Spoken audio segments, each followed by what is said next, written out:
Garret Wilson back at practice. Garret Wilson looking like he's good to go. He's still hampered, I guess, a little bit as he's trying to make sure he doesn't aggravate anything that's been healing. But his ankle returned to practice, did more than expected, and participated in the 11-on-11 drills.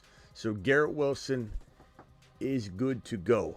And everybody freaking out about Garret Wilson's ankle, you can calm down now. Although, I don't know that this is good news for us because Garret Wilson truthers out there, we don't want Garret Wilson to get overhyped. We love that people have been doubting this kid. We love that people are doubting Joseph Cigar Smoking Burrow with the calf injury. We love that people are doubting Kenneth Walker, who yesterday we learned from Pete Carroll, it's nothing big at all.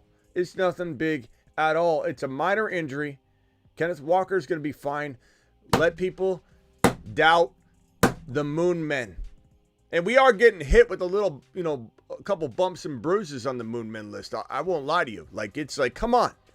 Come on. We got hit hard with the Breece Hall and Javonte Williams double ACL tears. But we are coming in hot. 2020, 2023. We own you. We own you, 2023. And the Fantasy Football Show begins right now. Live from the FantasyFootballShow.com studios. It's the Fantasy Football Show. Live! Monday through Friday, 8 p.m. Eastern. Smitty is also live whenever news breaks. From the FantasyFootballShow.com news desk, here is your breaking news. So we've got a little bit of Joe Mixon news. We've got a little bit of Garret Wilson news. Of course, the Garret Wilson news is good. The Joe Mixon news is not good, but it may not even affect anything knowing the NFL. So I don't know that you actually have to react or whatever, but I'm not going after Joe Mixon anyway. He's a complete avoid for me. I know some of you feel differently about Joe Mixon. I know some of you love the Bengals offense like I do, so much that you think everything's going to be hunky-dory in 2023 for Joe Mixon and all the running backs. I just tend to tell people to stay away from a man we've seen declining, from a man that we feel is on the very much on the decline in the backside of his career. The peak he's pile drive through the peak and he's on his way down. The question is his downward trajectory still going to be a pretty decent amount of points, before he drops off? Like, let's say in weeks 1 through 10, he's pretty solid and then tanks off. Or what if he is able to decline slowly and produce a 4 or 5 round type of running back value? Certainly possible. But we'll get into the Joe Mixon in a second. Let's just hammer home this point real quickly while we're here. This man, Garret Wilson, back at practice, doing more than expected. And if you're drafting at 9, 10, 11, 12, 13, 14, 15, 16, anywhere in that territory, use your own judgment as to where you want to pounce on Garret Wilson and making him your second or first drafted player, because suggested ADP is everything. Suggested ADP means everything when you're on the clock making decisions. People tell me, where should I take so-and-so? I don't know. I mean, I'm here to guide you for sure. Like, that's my job. But I don't know off the top of my head where you can draft Joe Mixon. Reason being is you might draft on ESPN. You might draft on Yahoo. You might be drafting in Best Ball on Underdog Fantasy promo code Smitty, where you get up to $100 bonus match dollar for dollar on your first deposit. And if you want to draft with us tonight, we'll be drafting tonight. Use code Smitty, or more easy than that, use the link I just dropped in the live chat. A link that I'm going to pin right now in the live chat so that you can jump in and be a part of the drafts tonight. So everybody punch that thumb up button, click that link, get ready.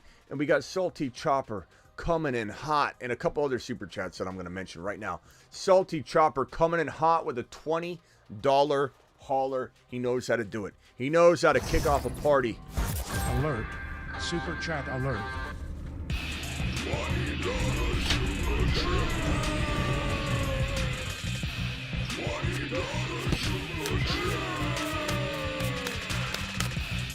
Alert. Super chat alert. Salty, my main man Salty, coming in, says $20 holler for Dell having a day. Thank you, appreciate that. Talk about JSN. We'll talk about JSN in a minute here, Young. If you want to talk about JSN, Young, we're talking about JSN. Plain and simple. That's how we do it. Appreciate you, Salty. Appreciate you, Young. Appreciate Garrett dropping a super chat right here. Garrett Garcia coming in strong, says, my running backs in a 12-man PPR, Mixon, Rashad White, Pacheco, Jamal Williams, Kendra Miller, officially in panic mode. That definitely is pretty weak. How did that happen, first of all? What were you doing?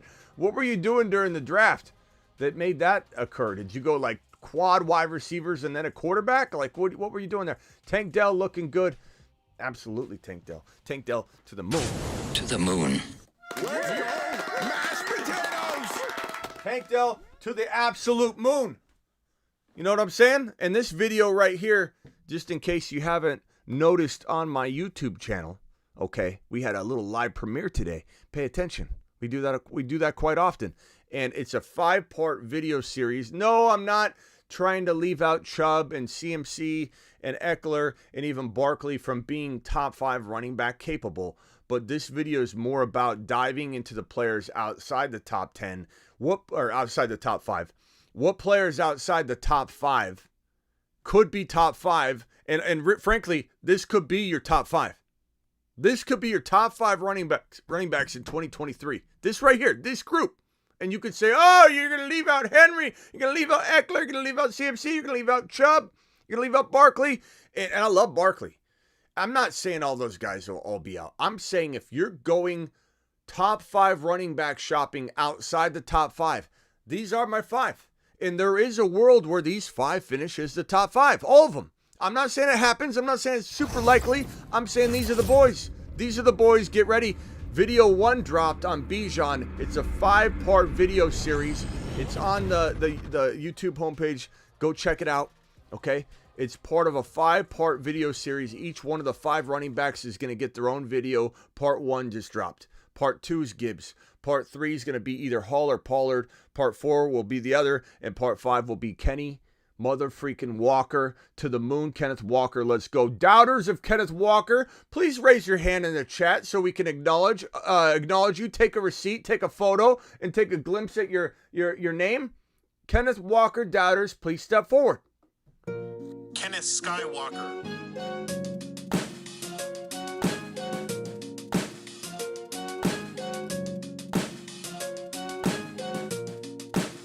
Kenneth Lightsaber Swinging Skywalker. Let's do it live. Smitty80 celebrating 13 months with the channel on the YouTube exclusive memberships. Let's punch that. To the moon. That moonshot for him. Thank you for being a YouTube exclusive member, my guy. I think Melvin Torres was the first super chatter. I'm not sure. And that gets a standing O. Let's go, mashed potatoes! Standing O for being the first super chatter of the day. And can we just acknowledge for a second these ballers on screen? We got all-time super chat ever was Ron Navy 765. Just legend for that. Garrett $600 hauler in a single live stream this year is the number 1. All-time gifted memberships in one single live stream. TMT and Double D tying for 250 gifted memberships. You want a bold prediction on the board behind me right here? This is where we do it. This is where we do it. This is where we drop $50 hauler bold predictions. And at the end of the year, we're going to sift through them all, and you, the following, decide which one is the best prediction that landed. Maybe part of it lands and is still the best prediction, and the part that landed was amazing. There's no rules to it. You're the deciding vote. You decide what ends up happening here in this situation. So if you want to have a prediction that is half right win, you get to decide it. The winner gets to co-host the show. They'll get a lifetime membership to the fantasyfootballshow.com. If they already have one, they can get a draft call. Both are $99 value just to you for doing you. Me helping you, you helping me, and you getting on the board and winning this absolute monster contest with all these amazing bold predictions. $50 haulers. Go on the board anytime someone drops one. And then also, real quickly, let's see. Then also, anytime someone drops a $20 hauler, they can get a marker board treatment if they wish. And name on the door. I'll go walk over on the live stream, and I'll write your name on my freaking door in marker, live on air, if you decide to drop a $100 hauler at any point during the show. Let's get on with the rest of this news. Garret Wilson, there is no concern. There's no concern. Don't worry about it. Hold our beers. Let's let Garret Wilson do his job, and let's go out there and win some championships, shall we? Let's go. Mashed potatoes! Garret Wilson to the absolute To the moon. moon. Now, this guy right here is a part of planet Uranus, men. And off he goes to the planet known as Uranus. Mixon, currently the new king of planet Uranus. Mixon, congratulations. You are now the king of planet Uranus. It's hard to crack this list because there's so many fitting individuals here. And I don't know if you noticed, but Kamara's on this list, and we draft Kamara all the time. Don't think that if you make planet Uranus, you can't be a useful fantasy football player, although I don't think Mixon will be. But we like Kamara. But Mixon's in the news because there's a lot of chatter right now. This is not being talked about at all. But this individual, Drew Davenport, on Twitter, I guess he's an attorney according to his profile, and he does some writing and such.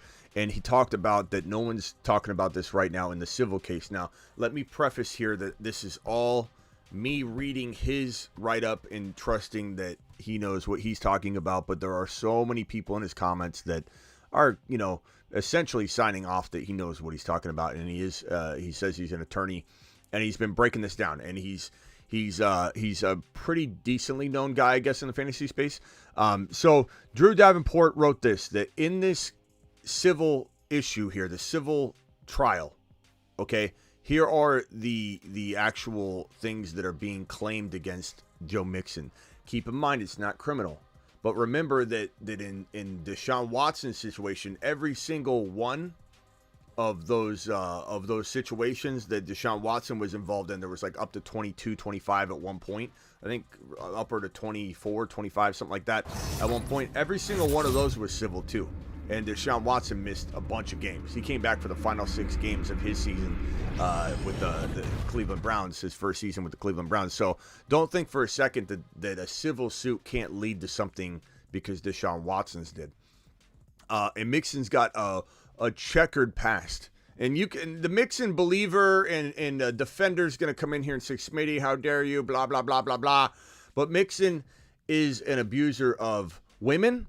He hit a defenseless woman in college, and everyone's going to say that's in the past. It's in the past. Well, there's 2 new things that have brewed up on Mixon this year, both involving weapons. Okay, so there's a whole lot going on here with Joe Mixon. Don't act like Mixon's past is in the past. You're going to come in here with that garbage. You have no leg to stand on, and you can call in and talk about it with me all you want. Okay, Mixon's not a good dude. He's not a good dude. You can say whatever you want about his fantasy play. He's not a good dude. So Mixon was involved in 2 different weapon-related situations. One at his home where a kid got shot in his front yard when they were playing Nerf wars with Nerf guns and everything. And Mixon ended up being reported not being there at the incident when the shooting took place and a kid got shot that was in his front yard that was playing Nerf wars. And remember when I came on and told you this smells very, very, very fishy? That Mixon just wasn't there. There was a claim he might have been, then he wasn't there all of a sudden.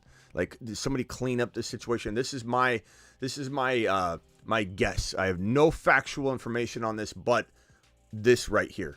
This right here is the only thing we can look at and say, okay, I don't know if it's true. It's because this is what's being claimed in the actual civil lawsuit. So it's not like this is factual information that the police have said, yeah, this is it, or they would have maybe brought some charges against him, right? Well, these things are complicated sometimes. And apparently there's some claims that he was there and then he wasn't. Like, did his sister or whoever tell him to get out of there and cleaned up the situation. Here's what's being written about it. Okay, well, I'm about to hit the road. The complaint allegations. Let's see here. Let me read it from the beginning. The claims against Mixon are as follows in the civil situation: negligence, assault and battery, intentional affliction of emotional distress, and affliction of emotional negligent affliction of emotional distress. They're asking for punitive damages. The complaint alleges some pretty crazy facts. If true, again, it's a complaint. It's a complaint, but if true, and they're hard to comprehend. Remember, civil suit allegations are just that, allegations, and we can't take them for fact until the case is litigated. But the story they tell is almost unbelievable. And he says, on the night in question, the allegations are that 3 young high school boys were playing Nerf wars in the complainant's yard.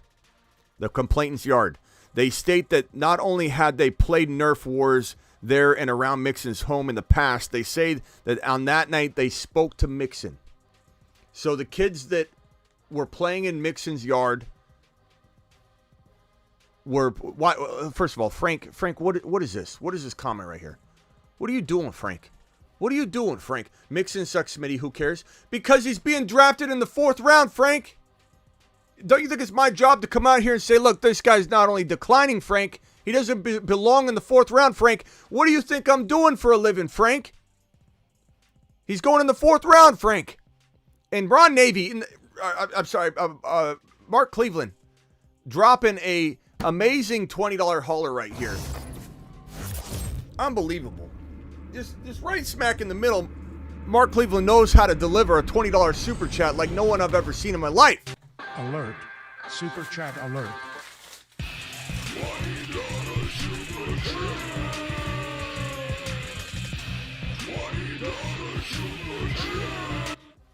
Thank you, Mark Cleveland. Great show. Thanks for keeping us updated with these. Thank you. Appreciate you, Mark. Anyway, back on point. I don't know what Frank's talking about. Frank trying to interrupt my groove here. Okay, so the allegations in this case, again, you wonder why the police didn't arrest him for it. But again, these allegations, think about it. If it was covered up, the police might not have had the information. And I don't know how they're going to prove it other than the witnesses, which could be enough, right? But according to the boys playing in the front yard, they said not only did they do this often, but Mixon was there that night and they spoke to Mixon. Mixon allegedly asked them, what are you all doing? And the children told him they were playing Nerf wars. Mixon not only appeared to react and seem concerned that this was what they were doing. He did not appear. I'm sorry, he did not. The complainant says that approximately 15 minutes later, the victim was in his own yard playing Nerf wars with an automatic. Let's see here. When an automatic gunfire was directed towards him. So this is the kid that apparently got shot. So there's an automatic weapon directed towards him. The weapon and the military bullets, 7.62 millimeter rounds, were allegedly provided by Mixon to the person who was doing the shooting. I don't know how that would be proved or what's going on, but this is just the report. The victim's father states that he was in his study facing Mixon's house when he looked out in horror at the gunfire that rang out, and he saw his son running for his life again in his own yard. Father says that he watched him in fear and horror as his son was shot at, and saw dirt kick up in their landscaping near the study window as the automatic bullets struck near his house. The victim was running for his life with bullets hissing past his head as he was struck twice, one in the Nerf gun and one in the foot. So the alleged victim was shot in the foot, and we heard that story. We talked about that. He was taken to the hospital. K Wood said, missed my super chat. No, I didn't. I got to read this, and I'm going straight to it, so hang tight. And then I'll go right for the remaining super chats. There was also allegedly video footage of Mixon in his yard holding a semi-automatic handgun at the time of the incident. This is the part that's going to get Mixon if it's true. These are allegations. We don't know why the police didn't have this information. Maybe it's being fabricated. We don't know. Those are part of the things that need to come out in the trial. I don't have the information whether all this is correct. Some of it's correct. None of it's correct. I don't have that information, but this is the case against him. Similar to Deshaun Watson, we were having to read those case files. We had Tony the Tiger attorney come on and break it down like nobody else had ever done on YouTube. We did that. Tony did that. We came on and brought it down and shed light on the whole situation when people were saying nothing was going to happen, no suspension was going to happen, and we're saying, yeah, a suspension is happening, and a suspension did happen. And things almost got really bad for Deshaun Watson in his career. This situation right here, if there's video footage, this is bad. The child then hid behind a tree in pain and bleeding as he hid from the deadly fire. The child was also fearful that he had begun digging a hole in the mulch in his yard with his bare hands so that he could hide in the hole. And his father's just at a frantic pace. Like I said, there's alleged video showing Mixon in the front yard holding a semi-automatic handgun. The alleged perpetrators then cleaned up the shell casings and fled the scene. Mixon left the house as well. That's what the report is saying. Mixon left the house as well. Again, this is the case, okay? The complaint alleges that any defense these individuals feared for their life is ridiculous, as Nerf wars had happened in the past. Mixon knew it was happening that night, and the guns were clearly Nerf guns, gray, green, and blue. The complaint is filed against the individual who shot weapons at Mixon for providing the weapons and ammunition at the incident. So the complaint is basically saying that it's not saying Mixon fired it. It's saying Mixon had weapons. Mixon was holding weapons. There's video of Mixon holding weapons, and Mixon provided the weapons and ammunition to the people that were doing the shooting, or the person that was doing the shooting. Victim said he now is suffering from PTSD and depression, and that's the whole situation that's been broken down on Twitter by Mr. Davenport. So it's crazy. It's crazy. Phone lines aren't open yet, Seabass. So it's just a crazy situation. Chubb's dropping a super chat. Kay Woods dropping a super chat. Mark Cleveland, again, thank you for the $20 holler. And these super chats, let me get them out of the way real quick. Who would you take Superflex 10-man pick number 6, Joe or Fields? I'd probably take a mix of both. If you've got a ton of Joe Burrow already, Fields is fine. Fields is fine. In Superflex specifically, they're going like neck and neck. It's not like you're weighing out, okay, well, Joe Burrow's in round 6-7, Fields is in 4-5. I'm going to go ahead and take Joe Burrow with the calf injury that late. If you're talking Superflex, Joe Burrow's concern kind of goes away, and people say, well, I'll just take him number 6 or 5 or 4 or whatever. So the discount's not really there in Superflex, ironically. So in that case, I'd probably go Fields. Why not? I love Fields. I think Fields could be 1 to 5. I think Joe Burrow could be 1 to 5. There's no injury at all for Fields, so it's a little bit, tiny bit safer. And if you're not getting the discount like you are in 1 QB, Joe Burrow around 6 or 7 versus Fields in 4-5, then go Joe Burrow in the 1 QB, go Fields in the Superflex, and that would work well. Woo, Smitty, the GOAT live is gold. Microphone time. Appreciate you, Chubbs, dropping the $2 holler. I got all my super chat monsters in here. Appreciate every single one of you. So we'll open the phone line right now, but I just wanted to preface that, again, that is the case against Mixon. That is not something the police have released and said these are the evidence against Mixon and all this is the alleged case against Mixon that I read to you. And what you got to ask yourself is, even if you don't believe half of it, you don't believe any of it, you don't believe even a part of it, whatever, or you believe all of it, what matters is what's proven in the court case, and what matters is how the NFL views this. Now, Mixon is going to court on another weapons issue. So if you're going to sit here and say, Smitty, I don't buy this, he's doing it again.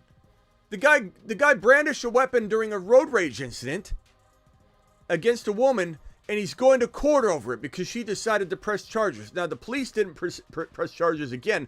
I don't know what Mixon's doing getting out of both of these situations, but if the first one is true that he was there, if there's video footage of him there and he says he wasn't there, he's in trouble. in my opinion, that's my opinion. I don't have any sort of legal ability to make calls or judgments or whatever. I have an opinion like any individual on this planet Earth, and in my humble opinion, non-legal mind, no knowledge of the situation, no facts or whatever, but the people that I hear around me, in my opinion, if there is video footage of him being there and he was saying he wasn't there, he's in trouble. And Mixon brandishing a weapon at a road rage incident, not getting charges pressed against him by the police is weird. It's weird. And the report when it came out that next day or whatever it was, that charges were not going to be pursued against Mixon for the brandishing a weapon during a road rage incident. We all said, oh, I guess he's getting off that. But then there was a footnote in that report that said the alleged victim may pursue charges herself. And so we said, caution, don't think for a second this is over. Guess what? She pursued the charges. Now Mixon's facing that court case of brandishing a weapon in a road rage incident, and this new situation that is civil right now. But to my knowledge, and we'd have to get Tony, the attorney, on. Tony, if you're watching, call in. Baked In Boys, if you're watching, call in. My two attorneys on standby. I would love to know if, even though the police didn't pursue charges, I'm pretty sure the DA can. And if there is evidence that contradicts the police report and everything the police based their decision off, I'm pretty sure the DA can go, we're going to go after this from a criminal perspective, just like Deshaun Watson's situation. Because if a tree doesn't fall, then nobody hears it fall, and all those analogies, right? So the police can't do anything if they don't know something's there. And so the DA can go after this situation from a criminal perspective. If new evidence comes to light and they know a crime has been committed, they will jump right in and take a hold of that. We'll have Tony, the attorney, call in, our Baked In Boys if they're watching, and we'll attack that in a second. But Mixon, my whole thing is this. I don't know if this will affect 2023. These things can be drawn out so long. Mixon could probably delay this thing until Kingdom Comes. And this thing, in 5 years from now, this thing goes to court. Who the hell knows? And if he settles, there is the league can still do something, but what is he settling for? What is he agreeing to? This is civil. It's about money. 80-90% of these things, I think in the 90s, settle. They don't actually go the distance. So this is about money. It's a money grab by the alleged victim, which you can't blame them in this situation if that's their only play. If the police aren't going after him and they're like, my son got shot by Mixon, like, what's going on? And I believe his sister may have got arrested. There's other details, but in terms of Mixon, I understand where his family's coming from. And so we're going to have to see what happens with that. Phone lines are open. Dial into the show. And the phone lines are sponsored by Mark Cleveland and TMT, the biggest super chatters and gifted members. Bella, check yourself, just became a loyal member, by the way. Bella, appreciate you. But the phone lines are brought to you by Mark Cleveland and TMT. Call into the show. Call into the show.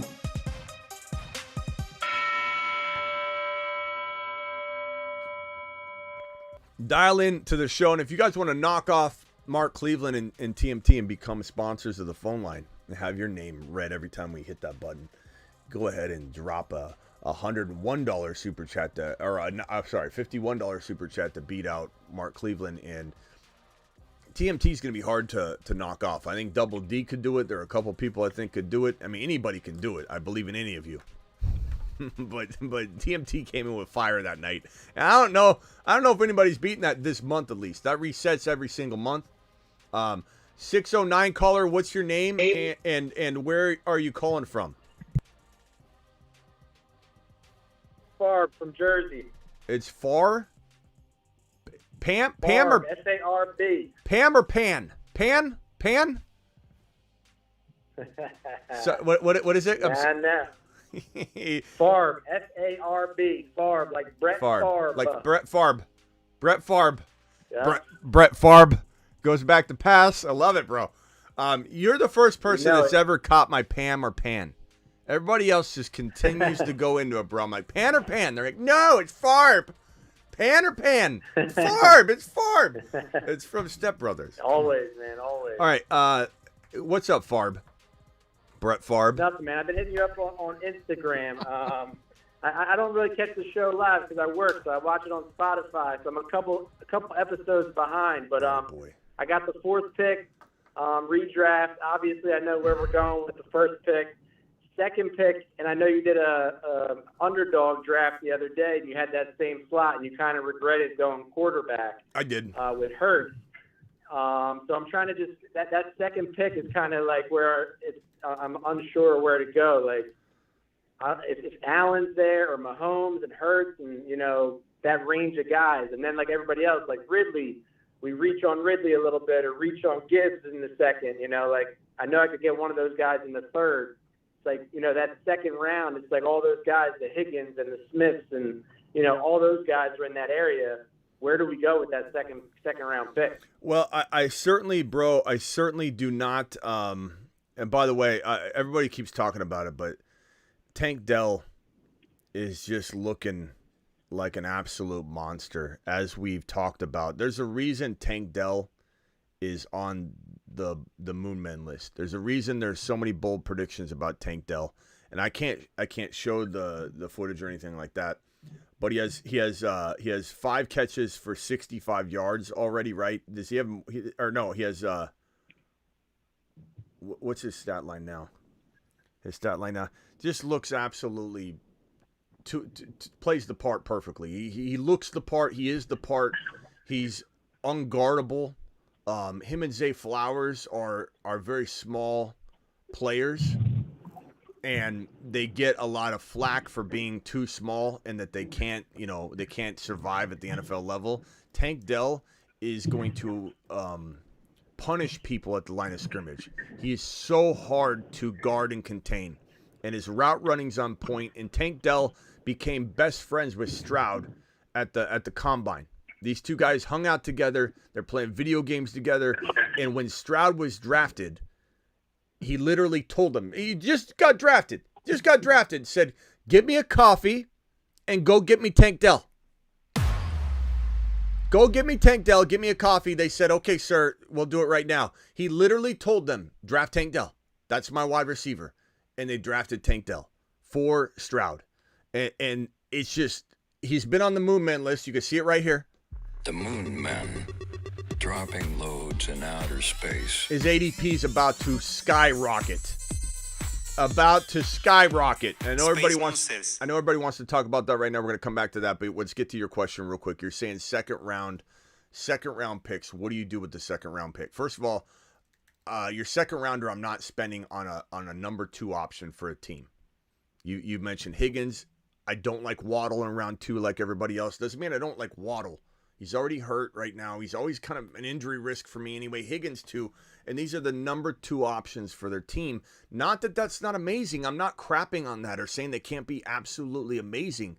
But I'm not drafting a number 2 option just because the offense is potent. In the second round, you can draft a wide receiver 1 on his team in a potent offense too. It's not like you're picking through nothing but bad offenses with number 1 wide receivers and then elite offenses with number 2 wide receivers. It's not like we're at that point yet in the second round. So why am I drafting T. Higgins or a player that is the number 2 option? I'm just not doing that. So Waddle is out. What other players were there when you were on the clock? I mean, I'm thinking, like, it's all those guys that you just mentioned, like the Smith and the Higgins, and then you got, maybe Derrick Henry. Ridley's going to be there, I'm sure. Maybe the 3 quarterbacks will be there, Mahomes, Allen, and Hurts. Ramondre's going to be around. Like, that's just a weird area, I feel like, with the rankings as far as,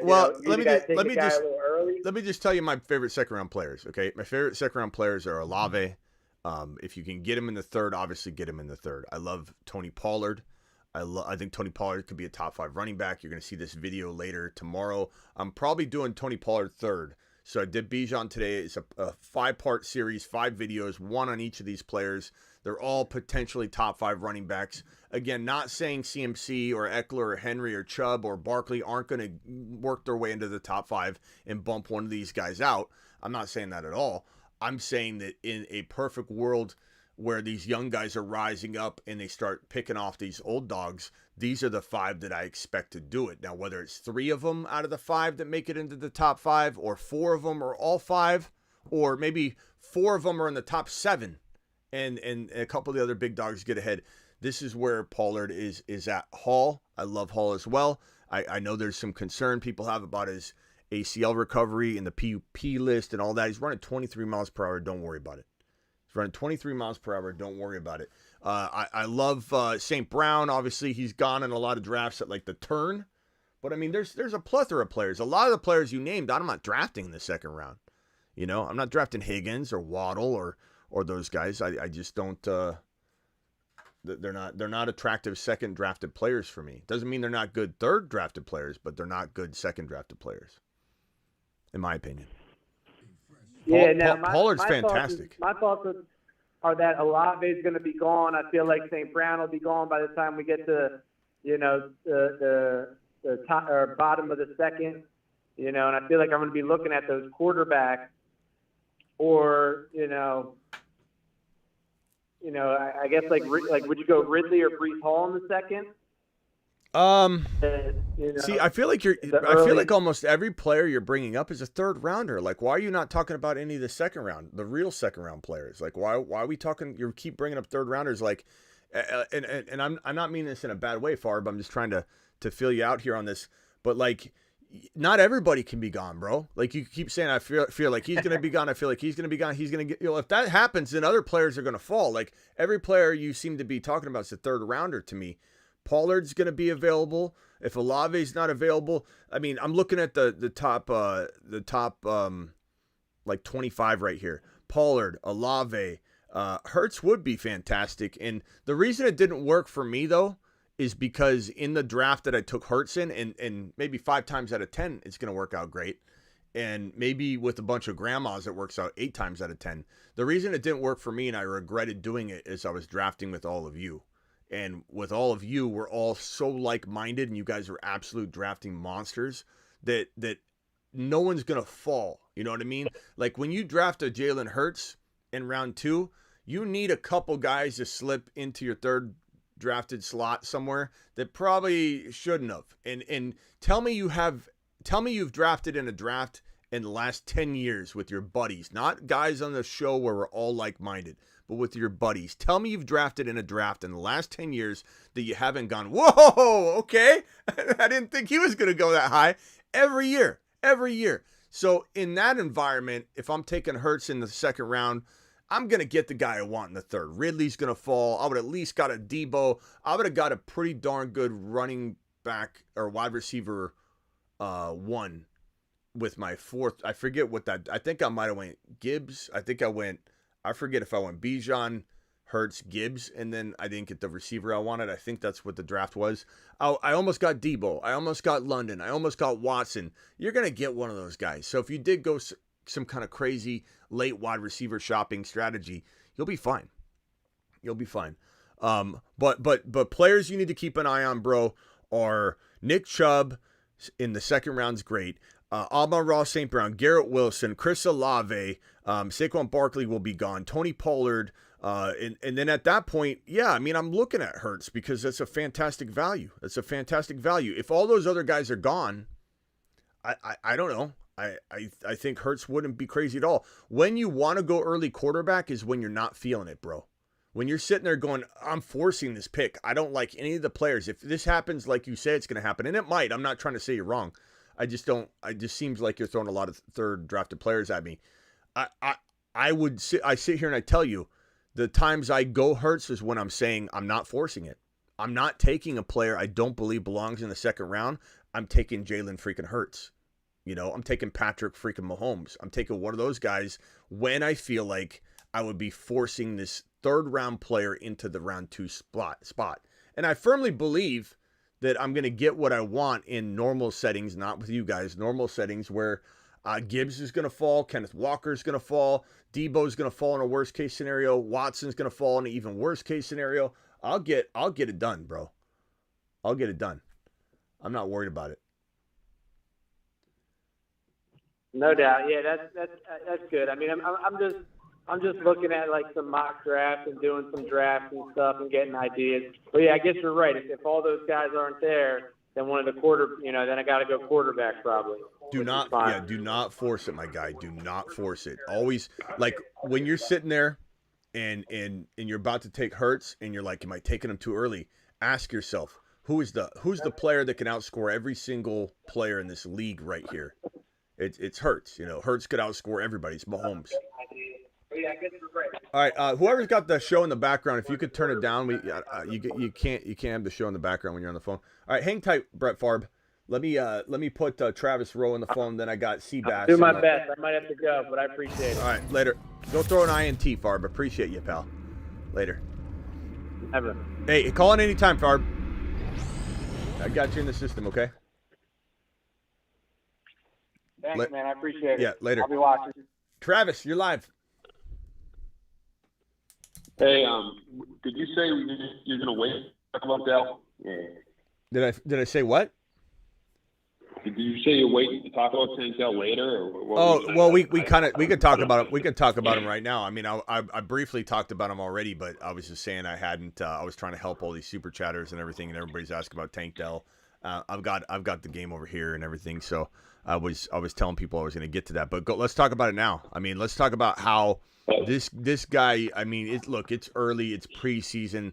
Everybody gets overly excited about preseason, but you know what I tell people with preseason, with the combine, with this and that, all these little accessories to the evaluation game, right? How do you know when to take something seriously or when not to? When you already feel something about a player and the thing that you're watching complements it. Meaning that, what was that guy's name at the combine that ran the 40? Was it Justin Ross? Was it Justin Ross? I think it was Justin Ross. Justin Ross. Nobody cared about him. Nobody cared about him at the combine. He goes out, runs a blazing 40, and all of a sudden he's a fantasy football sleeper. Like, that's not how it works. You know how it works? Hey, I like Christian Watson a lot. He's really underrated. His film is amazing. I love Christian Watson. Can't wait to see him at the combine. Guy runs a 4.28. That's when you use the information. It's complementing. It's an accoutrement. It's adding to what you already feel and solidifying it. Same thing with the preseason. You can't just, you're watching the preseason. Let's say the third string running back rips off 3 touchdown runs right now for the Texans. You can't use that. There's no baseline for that. You have no reason to believe that this is going to happen. It's a crazy freak situation. You walk into this game saying Tank Dell is a monster in the making, and nobody sees it coming. We've been talking about him for months and months and months. He's on the Moon Man list. We love Tank Dell. Rip on his size all you want. Call him too small. We believe in him. What's Tank Dell do? Goes out and looks absolutely unstoppable. Yeah, in a preseason game. I get it. Pump the brakes, man. It's a preseason game. But it's accenting what we already know, and that's when you use that kind of stuff. Go ahead. Preach on it there, Travis. I was wrong, sir. I thought I lost you for a second. No, I was just say, selfishly, I was kind of hoping he was just decent, because now he's going to skyrocket every ADP for sure. Oh God, I can't imagine. How high do you think he's going to probably in underdog? He's going to jump 3 or 4 rounds, probably, right? I don't. I mean, so far here's his stat line. Let me put it on screen here for everybody that's not watching the game and doesn't know what time it is. It's Tank Dell season, right in front of your face. He's got 8 targets so far, and I know, again, no one has to tell me it's preseason, Smitty. It's preseason. Right. I just explained my process. My process is that you're using it when you're confirming the things you already believe to be true. That's when it actually works well. But I'm watching this game here as we're doing it. 5 catches for 65 yards, 13 yards per catch, 1 TD, long of 24, 8 targets. Looks like an absolute machine. And yes, they're using him a lot now to try him out. But I want people to understand something. He's not trying to make the team. He was in the driver's seat to be the starting number 1 wide receiver the moment Stroud said draft him. Stroud said, this is my new best friend. They met at the combine. They started hooking up at the combine. They're playing games together, video games. They're playing Madden. They probably put Tank Dell on the same team. They probably were thrown to each other on Madden before they ever stepped on the field together. These guys became best buddies. Bunk bed. They set the bunk beds up. They did karate in the garage. Mute. Yeah, mute if you're when you're coughing, whoever that is. They're doing karate in the garage. I mean, these guys are best buddies already. So this 8 targets, 5 receptions, 65 yards, 1 TD. This is not okay. They're trying to work him out in the preseason. Let's see if he's any good. Let's see if we're gonna keep him. This is their number 1 wide receiver out there doing work. 8 targets, 65, 1 TD, amazing hands, quick feet, amazing at the line of scrimmage. Too small. He's too small. Oh yeah, watch him become a problem for defensive backs. His footwork's on point. Is that Seabass? Is that Seabass coughing? Yeah, it's me. Sorry, man. Oh yeah. Just mute it if you could, because it's extremely loud. No problem. I get it. But just blow my eardrums out, dude. You what? Blow my. I had headphones in, and just blew my ears away. Yeah. He's good though. He's good. Seabass, we love you, pal. We just maybe hit the mute button until they come to you. That way that you can come in right when I'm done. But I just I don't know, Travis. What are you feeling about him? And to your point of like, I wish he did bad. That's definitely a way we want to potentially like look at things sometimes. Like I wish he didn't go nuts so that I could draft him more. But we've drafted him. I don't wish he does bad. No. I just know like that crazy catch you made. I could have done without that. Right. You could score a touchdown, all that. Yeah. I get it. But the nice thing about that is that you want someone to rise as soon as they get an opportunity, because what happens if he doesn't? So like I know you're just saying that right. like in a funny sense, but like I'm super excited that he's popped off in week 1. And if he climbs, so your question was, where does he climb? He's currently going around 15, probably 16. He's going at right yeah, now. 15. Number ADP is 213. So. Yeah, I'd say anywhere between 13, 14, 15, 16 overall round territory, especially on underdog. I wouldn't be surprised if this guy was inside the top 9 rounds after this. I don't know. I don't know where he's going to go. I was thinking around 10, 10, 11 anyway. Easy. At least as long as he keeps showing it, So I have so much Tank Dell exposure on underdog. It's not even funny. So I'm pumped about it. And I'm on the clock in a lot of drafts. And I'm just gonna make sure I scoop them up a few rounds early in these particular drafts, because I don't want to get stuck without them. With that said, I was also gonna say like the Texans. I know we've talked about it before, but the Texans have quite a few like solid weapons. Depending on what Mechie does, and they got Robert Woods there to learn from, and Schultz is he's sturdy, and not so much from a fantasy standpoint for every one of them, but as a team, they're definitely going in the right direction. Yeah.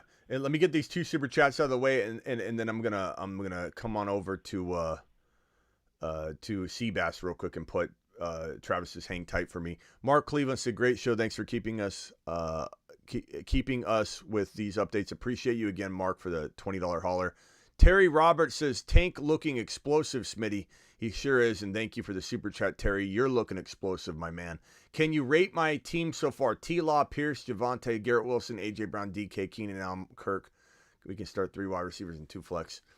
If I'm being honest, Bagel, I think, I'm not sure where you reach. Let's see. You took Garrett Wilson in 2. You took A.J. Brown in 1. Who'd you take in? You take DK in 3? Keenan Allen at 4, Keenan Allen at 3. I think you might have reached on Keenan a little bit. I'm not huge on Keenan at all. And so that's probably where the disconnect is for you and I on this team. But I love A.J. Brown. I love Garrett Wilson. I do like DK. I love Javonte. I do like Pierce a lot. I love T-Law.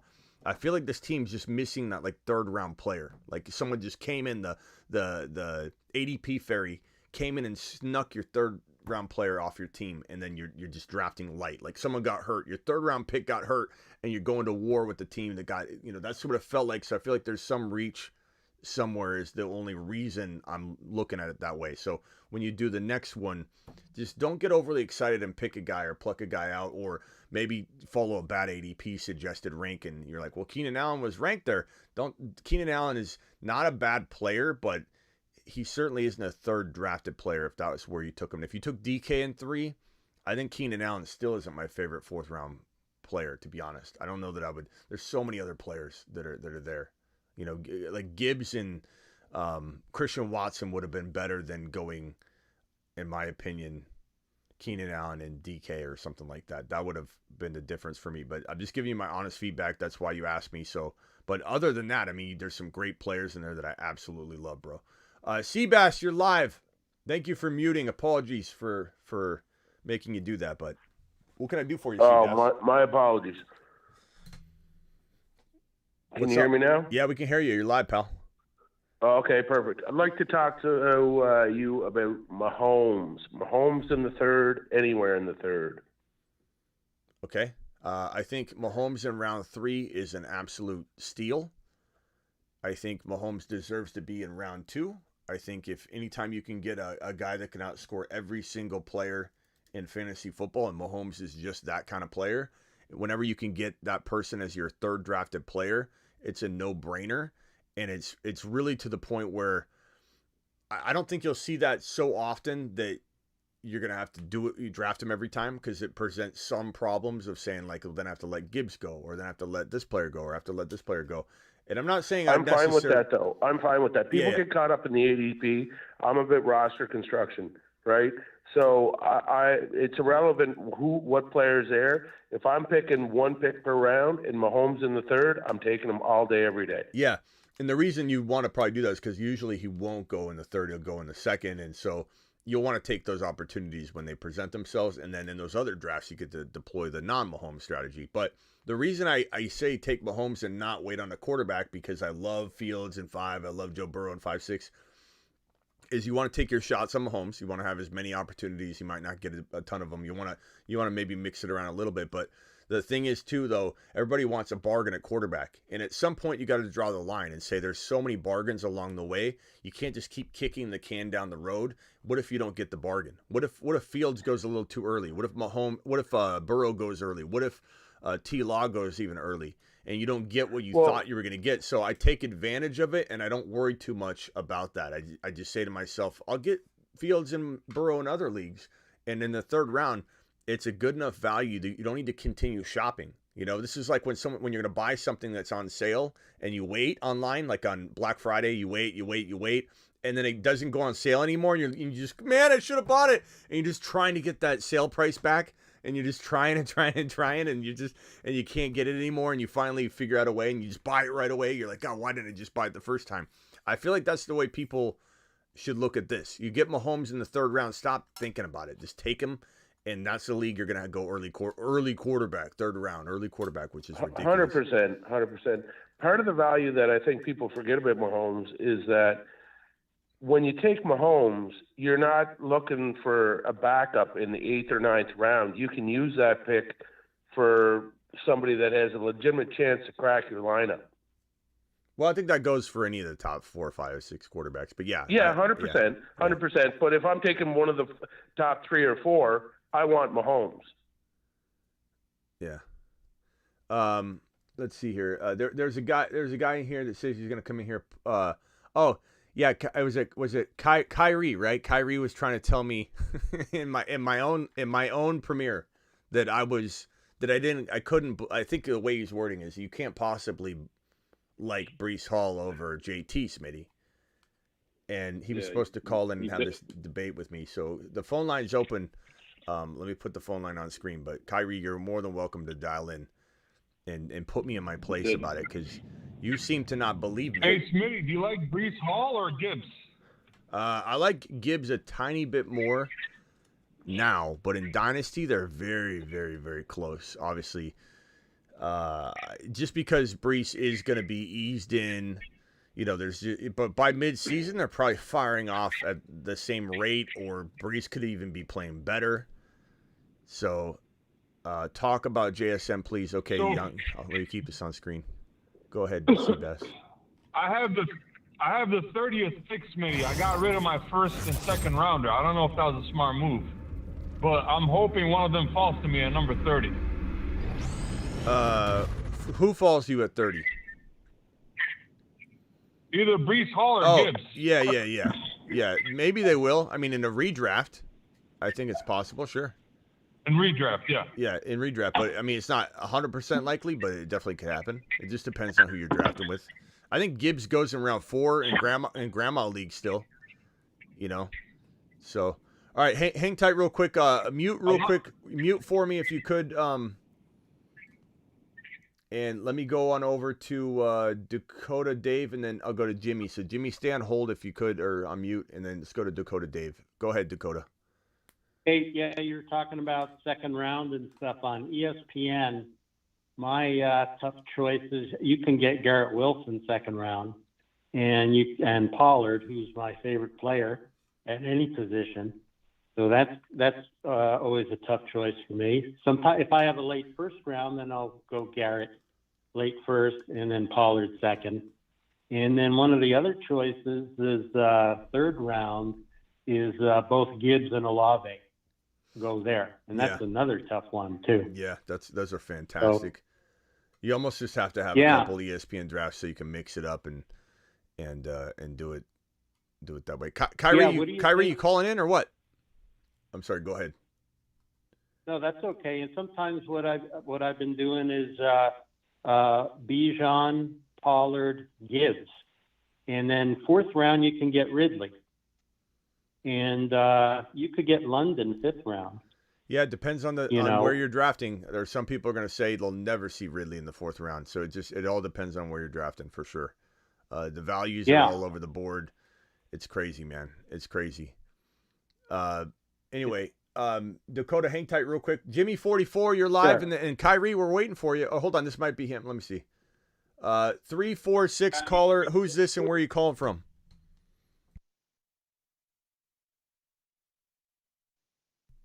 346 caller. Who's this and where are you calling from? Try again. I don't know if they're. I'm not sure. Okay, I might have to put you on hold in 1 second. Jimmy 44, go ahead. Hey, what's up, Smitty? What's up? So, Smitty, I don't have a first or second round, but I got a third, fourth, fifth, and sixth for it. And I'm thinking about drafting. I don't know if I did the right move getting rid of my first two picks. Doesn't sound like it, but what did you get? You traded your first two picks for what? A third, fourth, fifth, and what? Actually, I got a third, fourth, fifth, sixth, and seventh, and I gave him my eighth.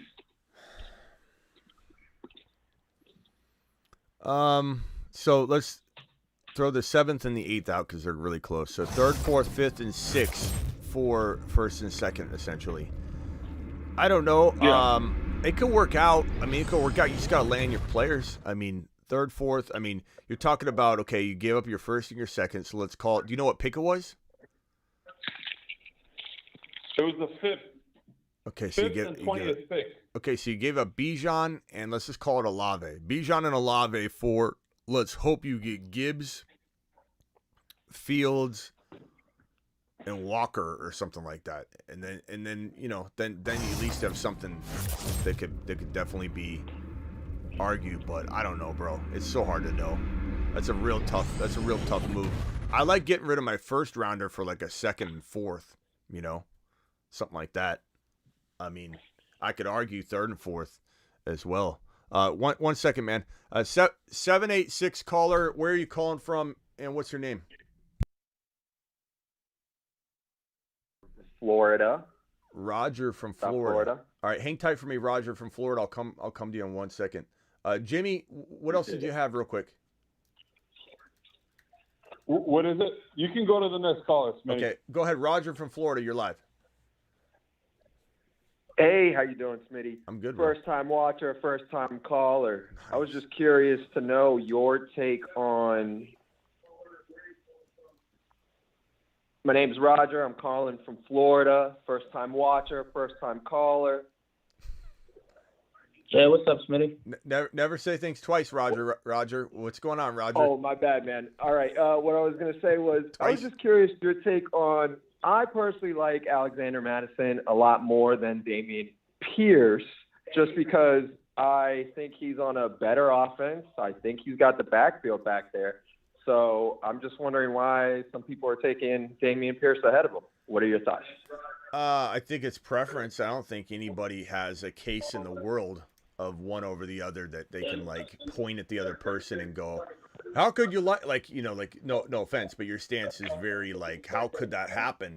And to me, I'm just like, how could you not see that as a debatable topic? They're both very, very solid. If someone's got a lot of background noise, I don't know if that's you, Roger. If you could mute maybe while I'm talking, just because it's super loud. Yeah, my bad. Let me no get problem. out of there. Yeah, Madison has a ton of upside, but he's got a little hint of fool's gold to him.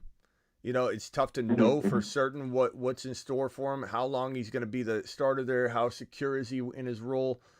I don't know. I just feel like that there's some legitimate concerns about whether he's going to turn into a pumpkin. I like him. I've always liked him. He's been an absolute gem of mine to draft every single year like clockwork. But now that he's in the big seat, it's like, I don't know, there's some skepticism there. And given that his ADP's like in round 5, I don't really like that. Pierce is like in round 5, 6. Pacheco's in like 6. Swift's in 6. I like all those guys better than Madison. But it doesn't mean that Madison doesn't have the appeal. And it's just a risky proposition for me. But I think he's a solid player. He's always been amazing. Half the time when these two would be running, Cook and Madison, you couldn't tell them apart until you got a hold of their jersey number. You're like, which one is that? Because they run exactly the same. They're so aggressive, hard hitting. They're good players, both of them. But I mean, Pierce is getting used. They're throwing the football to him in camp. He caught a touchdown reception. I think it was in the scrimmage, and it was just a great catch, and they're utilizing him. And so I'm real excited about Pierce. Pierce had trouble staying healthy though. And you wonder, how secure is his job? Because when you think about Pierce and Algier last year, they had essentially the same momentum and value heading into this offseason, right? I mean, nobody for sure knew that Bijan was heading to Atlanta. And if he didn't, I think you'd see Algier and Pierce in a very similar ADP. And so we saw the Patriots, or I'm sorry, the Falcons replace Algier like that. And so, I think the same thing could happen to Pierce if he gets banged up even for a second. So from a long-term perspective, I don't think Pierce is like safe as can be, but I think he's got a little bit more value and security in his job than Madison. But that's just me. And we also heard that the Vikings may or may not have, I don't know if it's true. It was all kind of smoke, I think, but that may have offered Cook another offer, like a several $1 million to come back, but it ended up, I don't think even being true, but who the hell knows? Got you. My only other question on that is just, I mean, what receivers does Houston have like that the offense, I mean, what's to say they can't just stack that box? Damian Pierce is the one thing that they have good over Are there. you not watching the game, you gotta Roger? respect Kirk Cousins. Are you not watching the game, Roger? Oh, man, it's preseason. Come on. Oh, no, come on. I already went over this, Roger. I already went over this. That preseason is something you got to be very careful about using to dictate where you rank guys, where you value them, how much they go up or down. But when you are pumping a guy up, like we're pumping up Tank Dell, to be a potential, like, bro, I don't know if you've watched you said first time you've watched the show, right? Yeah, my boy watches y'all a lot. Okay. Well, tell your boy he's got a big brain on top of his shoulders. But you are too. Your brain's about to grow. But we've been talking about Tank Dell all offseason about potentially being a sneaky top 15, top 20 wide receiver in the National Football League. And so when you see something like this, when you've already been feeling the way you feel, that this is when you can use things like preseason and combine and different things that normally can't trip up some people. Like we were talking about Justin Ross earlier. No one even cared about Justin Ross. He goes out on the combine field, runs a 40 time that blows people out of the water, and they're like, hey, he's a good fantasy wide receiver. That's dumb thinking. Christian Watson loved him. Absolute gem in the making. Goes out, runs a 4.28, dominates the combine. Guess what? You can use the combine. So Tank Dell, what you just saw on the field is how Tank Dell plays football. That's not a preseason like oopsie. I'm telling you. So when you say who do they have, it just I just had to come in and fire off a little bit on that. But I appreciate you, Roger. I don't want you to think I'm mad at you. This is my resting face, Roger. This is my resting face. Nah, you're good, I'm not man. mad at you. Good. Listen, as long as you're giving good football advice, I take it, man. Listen, Okay. Whether it's the same take, different take, it's all here so we get better, right? Because Yes. I mean, Yes. I'm just trying to out here win a chip. Yeah. Who's your buddy in the YouTube chat? Like, how can we recognize who your buddy is? He says he watches all the time. Do we know him? Ask him what his YouTube handle is to see if we recognize him. It's got to be someone like... His name's Christian. He'll probably be over there chatting up at some point. But, yeah, I'll probably be watching you more. I'll probably call in, see if I have any different takes, pick your brain. All right. If Hey, you're free. Roger, I got you in the system, so it'll be easier to call in now. Hit that subscribe button, though. Don't just leave that out there like you're going to search for us each time. You help the channel out. Hit that subscribe button. We're almost at 20K, so you can do your part. I got you. Appreciate Your boy it. Roger. I'll subscribe up to you, man. All right, Appreciate the time. All right, call back in if Have you a got good another one, man. Later. Ty from New Jersey. Ty, you're live. Hello, Ty. All right, let's go back over to Travis. That was perfect timing though. He's like, who do they have? who do they have that the Texans can use to stretch the field? I mean, like, aren't we watching the same game? You there, Travis? Yeah. Oh, okay. I think you said you weren't very high on him. What do you think of Nico Collins? Admittedly, I was high on him last year, and it didn't seem to potentially come to fruition. But it doesn't mean he's bad. It doesn't mean I necessarily feel I was wrong about my talent evaluation of him. But this is one of those things where, you get replaced, bro. And Tank Dell is the main man there, the main man. And I think Nico's got a role. I like Collins. Yeah, I like him. He's got a role, but I think it's Tank Dell. He's got the blueprint. But yeah, no, I like Dell better for sure. No, what I was going to say before though was, I know we love him on the show and stuff, Khalil Herbert, but it seems like he's slowly taking that number one job. Like people were wondering about Foreman and Roshan Johnson, and it seems the longer camp goes on that he's actually getting a grasp on it. So do you think that makes him a little safer in drafts? Or? He might become a mid-season monster. JSN, who he'd be a good one. Young wanted to talk about JSN as a mid-season monster, and that doesn't mean that Tank Dell. Tank Dell's on my mind right now. Doesn't mean that Khalil Herbert can't become an elite early season monster. He certainly could, but I just think that Khalil Herbert's working through some grabbing a hold of the starting job, and for some reason he's still got to prove himself, which is crazy to me. Maybe it's the pass protection, maybe it's they want him to catch the football better, or whatever the case may be. But I really like Khalil Herbert a lot. I think Khalil Herbert could really carve out a sleeper breakout role in people's fantasy roster. He just needs to get the football. But Young wants to talk about JSN, and I love JSN Young. I think he's an absolute steal right now. Let me put JSN on the screen. I think he is a guy starting to get drafted higher now. I think he's going to be a mid-season monster as well. I'm trying to see where I have the mid-season monster button. Where did I put that? I don't think I've done much with it yet. Where is it? Mid-season. Didn't I create that? Oh yeah, here it is.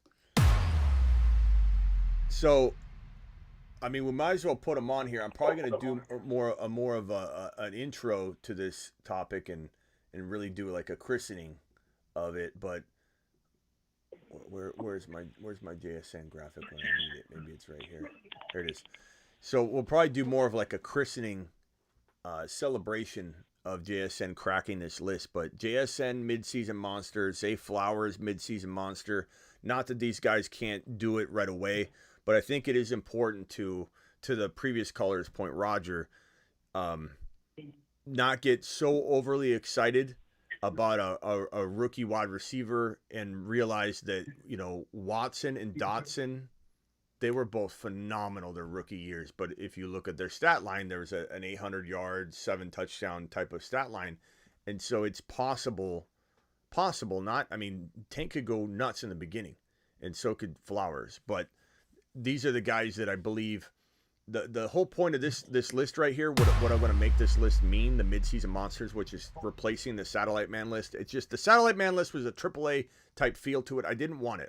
We're Moon Men, Mars Men, and we need another independent list that has nothing above it or below it. It just means something all on its own. Very, very powerful list. And this is what this encompasses, and I'll probably put the definition on screen, is that these guys will be playing like Moon Men by midseason. That's essentially what the midseason monsters means, and that you got to prepare for maybe, not always, but maybe a slower start than you would want. Mingo as an example, JSN as an example, because we haven't seen Pete Carroll use 3 wide receiver sets on the regular, and so that makes JSN the odd man out initially, but that might not be the case. We don't know if that's the case. So by midseason, they could be running with a bunch of 3 wide receiver sets constantly, instead of 12 person. Like it might be something that comes to fruition really quickly. Maybe Lockett gets hurt in week 1. We have no idea. But by midseason or earlier, I think JSN's playing like a top 15 wide receiver. Yeah. Metcalf gets hurt now and then too. I mean, he gets banged up, so you never know. Yeah. I just think his talent is good enough that he can be there with the 2 of them too. Yeah, he depending could. on how much they throw, I guess. And he can, and keep in mind, he is the king of dominating a crowded wide receiver room. He was on the same team as Olave and Garret Wilson in college, and he outperformed both of them. And so people need to realize that. Smitty, I need a coffee, bro. Go get it, says Terry. Thanks, Terry. Appreciate that. Do you see Chase Brown having a shot at like midseason monster territory, or would Mixon have to be like, suspended or really messed up with this, or you think he can drop off enough to where Brown starts to creep in? I think he certainly could be. I don't know that he's going to crack it because I want it to mean something. I'm not going to throw everybody on it. I don't know that he'll make it. Right. He could make it. He could. He's definitely a candidate to be talked about for the midseason monsters for sure. I just don't know. He's like down on the pecking order, below Evans now. I don't know why that is, but maybe, and we could look at that the same way that Bijan's being looked at, right? But I think this more so falls in line with his touches might not indicate differently. Like Bijan's touches indicate he's the number 1 running back, but he's being called number 3 on the depth chart as a sort of like earn your stripes type of thing. But with Chase Brown, I don't know that I feel that it's one of the same type of indications.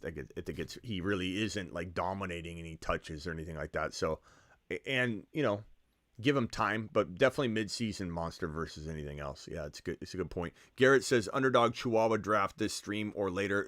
This is always a new stream. We don't do any mock drafts or live drafts on the 8 p.m. show. This is all about news, all about calls, all about fantasy content, all about screaming and yelling and ranting and raving. But Garrett, tonight we mock draft pretty much every Thursday, Friday, Saturday, and occasionally we're going to do it on Sundays as well going forward. So get ready for that. Appreciate you. And then I got another super chat here by Dre. Dre says, how about this team? Fields, Gibbs, Swift, Wilson, Amon-Ra, Higgins, Chigakonkwo, DJ Moore, Quentin Johnson. Now that's what I'm talking about. I like that team a lot. Wilson, Amon-Ra, Gibbs, Swift, Fields. That is what I call Smitty approved. You've just been so that's a great. Let me get this other super chat out of the way, guys, and I'm going to come back around to the phone line here. Terry, thanks again for your super chat. This one's from Zach. Zachy boy. Zach says Swift and Madison trade value in Dynasty for picks. You might get like a first rounder for Swift if you're crafty. To be honest with you, I was in a league. I'm in a follower league with some of you guys, and I had no running backs. I don't think I had one good running back. I traded away and I needed to accumulate a running back. Or no, maybe this is a league where I had very, very light running back 2. I think I had no running back 2 at all. And I traded my first rounder for Swift. And I know that some people are going to say, why'd you? Because I think my pick based on my team is going to be 12, 11, 10. And I do feel like Swift is a good bet for me to help me win this league. And I am in Dynasty, I'm more about the now than I am about the future. I'm more of a 2 to 3 year guy, a 1 to 3 year guy, actually. I don't even say 2 to 3 year guy because that makes me feel like I'm fighting for first place. I'm a 1 to 3 year guy in Dynasty. I don't need everybody to be 22 years old. I know some people might be surprised by that because I'm always against 27, 28-year-old running backs. But I'm going to try and win for now. And so you could maybe get that. Madison, I don't think so. I don't know what Madison's value is. If I'm you, I wait until these guys gain value. I take the gamble that they both do pretty well early on, and then you might have some more trade value versus selling them with ambiguity in a cloudy evaluation by everybody. So that would be my advice to you, is to wait. I wouldn't rush it on that. Frank says there's only 100, well, he's 88 here, but there's 113 thumbs up and 228 of you in here. Please punch that thumb up button. And Terry Roberts says, Smitty, can we do a Garret Wilson draft on Underdog tonight? Yeah, remind me at the end to drop one of those, and we'll drop another one of those. Okay, super chats are out of the way. Let's go over to the Bruce, and then we'll go to Harrison, then back to Dakota, and then back to Travis. So, Brucey, what's up, my guy? Hey, Smitty, with all Mixon's legal troubles, who's worth a better draft, him or Kamara? Or Kamara, however you say it. Well, his mom says Kamara, and Alvin says Kamara. So nobody's right or wrong, because apparently his mother and him say his name differently. So anybody tries to tell you you're wrong how you pronounce it, they're wrong. I would say Kamara is better than Mixon by a lot right now. And I know that's going to sound really crazy to people, but I don't buy into Mixon. But the value is so much higher for Mixon that, like, you can't draft that way. You know, so my mind is like, okay, well, what's Kamara's ADP? So everybody, please understand what I'm saying with this. I know somebody's going to be like, Smitty's crazy. He likes Mixon. I'm drafting Kamara. I'm not drafting Mixon. Mixon's going in round 4, and I'm in here sounding the alarm to tell everybody not to draft him in the 4th round. That is crazy. That is crazy. There's so many good players in the 4th round. Where's Kamara going? 6th or 7th round territory. So would I draft Kamara over Mixon? What do I look like, an idiot? No, I wouldn't. But I'm not drafting Mixon. You know, so cost of entry, Kamara. And if I could trade Kamara for Mixon straight up in a trade, I wouldn't do it because I would want more because fair market value commands it. And so what can you do? Can you go to the guy who's got, I don't know, maybe Olave, and you give him a wide receiver that's ranked down another round below, and you trade your two players and do a 2-for-2 trade? Can you throw Mixon into a trade to upgrade your quarterback into a top 4 quarterback when you have a quarterback well below top 4? Can you trade across position and do something? Like, there's all kinds of ways to trade Mixon, but I don't trust Mixon at all. I don't trust Mixon at all, and I think his situation potentially could get in the way. I don't know that it will. The way the legal system works and how you can delay everything, it's very possible we don't see any of this coming out until the offseason with his new situation. But the thing about Mixon is he's going to court on 2 different things. One, with the charges against him for the brandishing a weapon, which is not civil. Okay, that one is actually a criminal situation, or could be. And the other one is civil, the one that happened at his house. But there's 2 different legal situations going on. Not to mention what that legal mess did to Kamara last year mentally. He said he couldn't focus. He wasn't, in his right state of mind. This team asked Mixon to take a pay cut for a reason, because his skills aren't on par. You don't walk up to somebody who's your highest producer and go, "Hey, Travis, you are the best worker we have. We're gonna have to cut you down and pay." But everybody else we're not going to do that with. You do that when somebody isn't earning their keep. So that right there tells you that the Bengals are not as highly invested in him. They do see the value in not having to train a new player, and they just keep Mixon where he is. But he took a huge pay cut, and on top of that, his talent level dropped off in all of our eyes. And the pay cut indicates that the Bengals feel the same way, and the pay cut indicates that they're not exactly tied to him. so that if Chase Brown does go out there and blows up, or Evans looks like a guy we overlooked for years, whatever the case may be, that they could say, sorry, Mixon, move aside, Chase Brown, get in there, because the pay is so low comparatively to what it was that they don't need to worry about the whole, like, who's getting paid more? Should we start a guy that's getting paid more? Sometimes teams make decisions like that. So, but he knows the offense. He knows how to block. He knows how to protect Joe Burrow. So those are things that'll probably keep Mixon on the field. But the question will be, can he stay healthy? Is he breaking down? Like those things. So give me Kamara plus something, but of course I'm not drafting Kamara where people are ridiculously drafting Joe Mixon. Okay. Yeah, because I didn't know, like, at their ADPs, like you were saying, okay, who's a better ADP guy? Who's this? Who's that? If I went that, you know what I mean? By the way, you explained it that way. By the way, the Texans look pretty bad in some respects tonight with fumbles and certain routes being run and all that. So I want people to understand that, like, the Texans have a lot of work to do, but they still look, you know, it's the preseason. Not everybody's out there.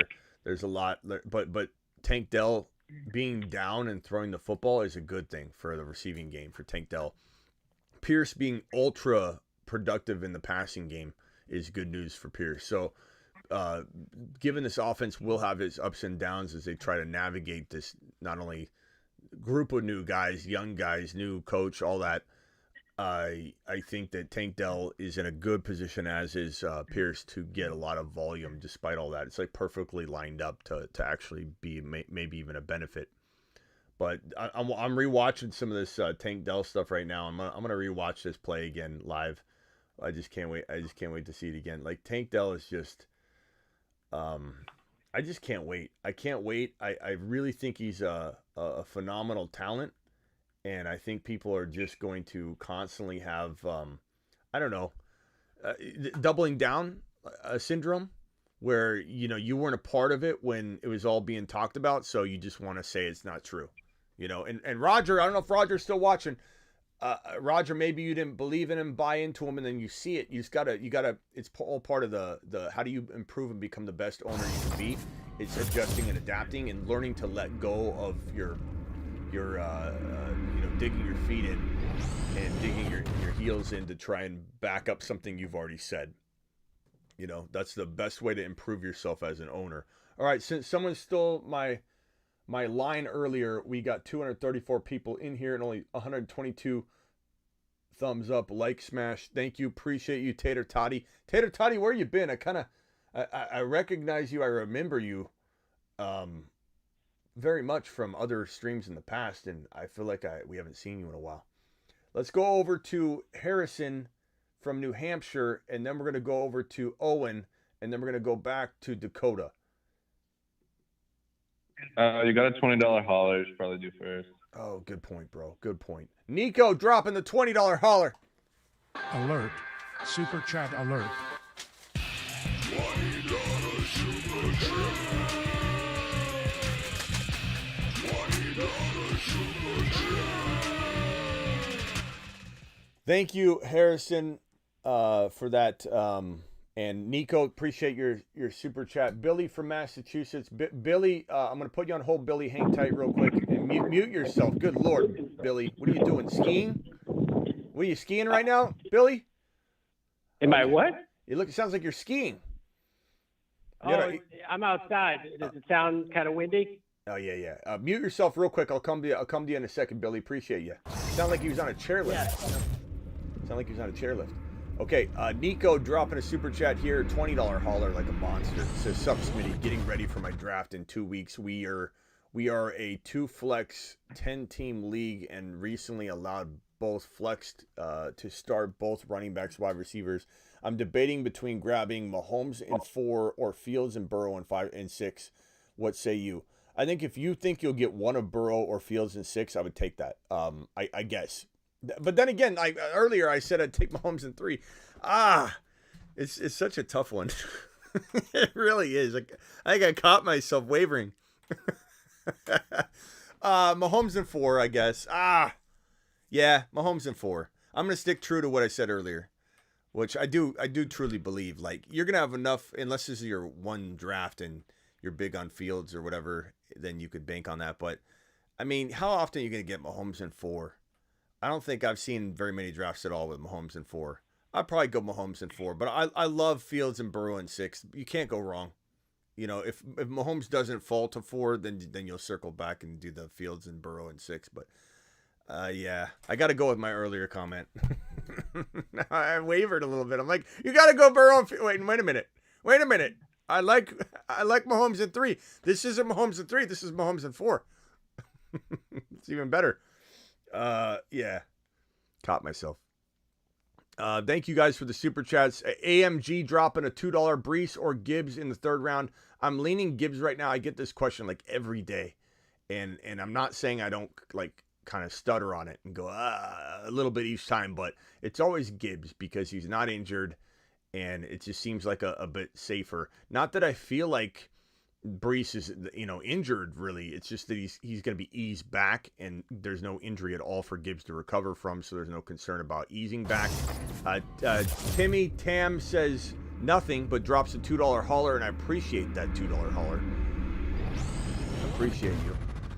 And then Matthew with the $10 hauler. All $10 haulers get a moonshot. Appreciate you. This is the last one for the moment, and I'll talk to the phone line guys. Just started $250 best ball tourney.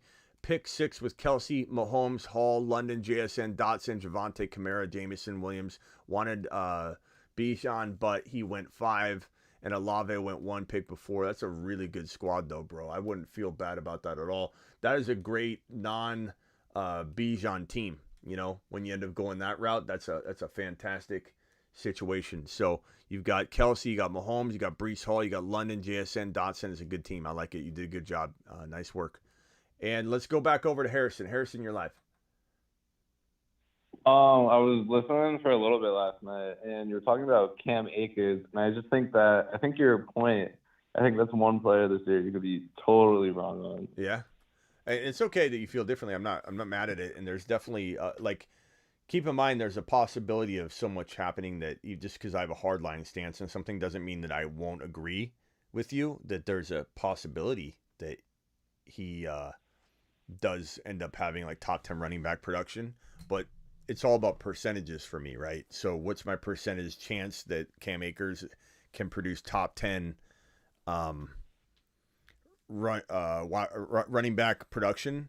I would say like 5%, but that's a possibility. I just think his draft cost is too good to pass up if you're going wide receiver early. Well, where are you seeing him go? Because it depends on what ADP we're talking about. In best ball, I've gotten him in like the 5th, 6th, or 7th round. No, like 6th, 7th round. Because I like to stack wide receivers early. So what you said is very important though, because you said 5th, 6th, 7th. Like those are all very different situations, each of them. Like 6th, 7th. Like so around there. Like if it's 5th, if it's 5th, I would tell you to run for the freaking hills. You got so many good players in the 5th round. Walker falls to the 5th round. Cuff him to Charbonnet.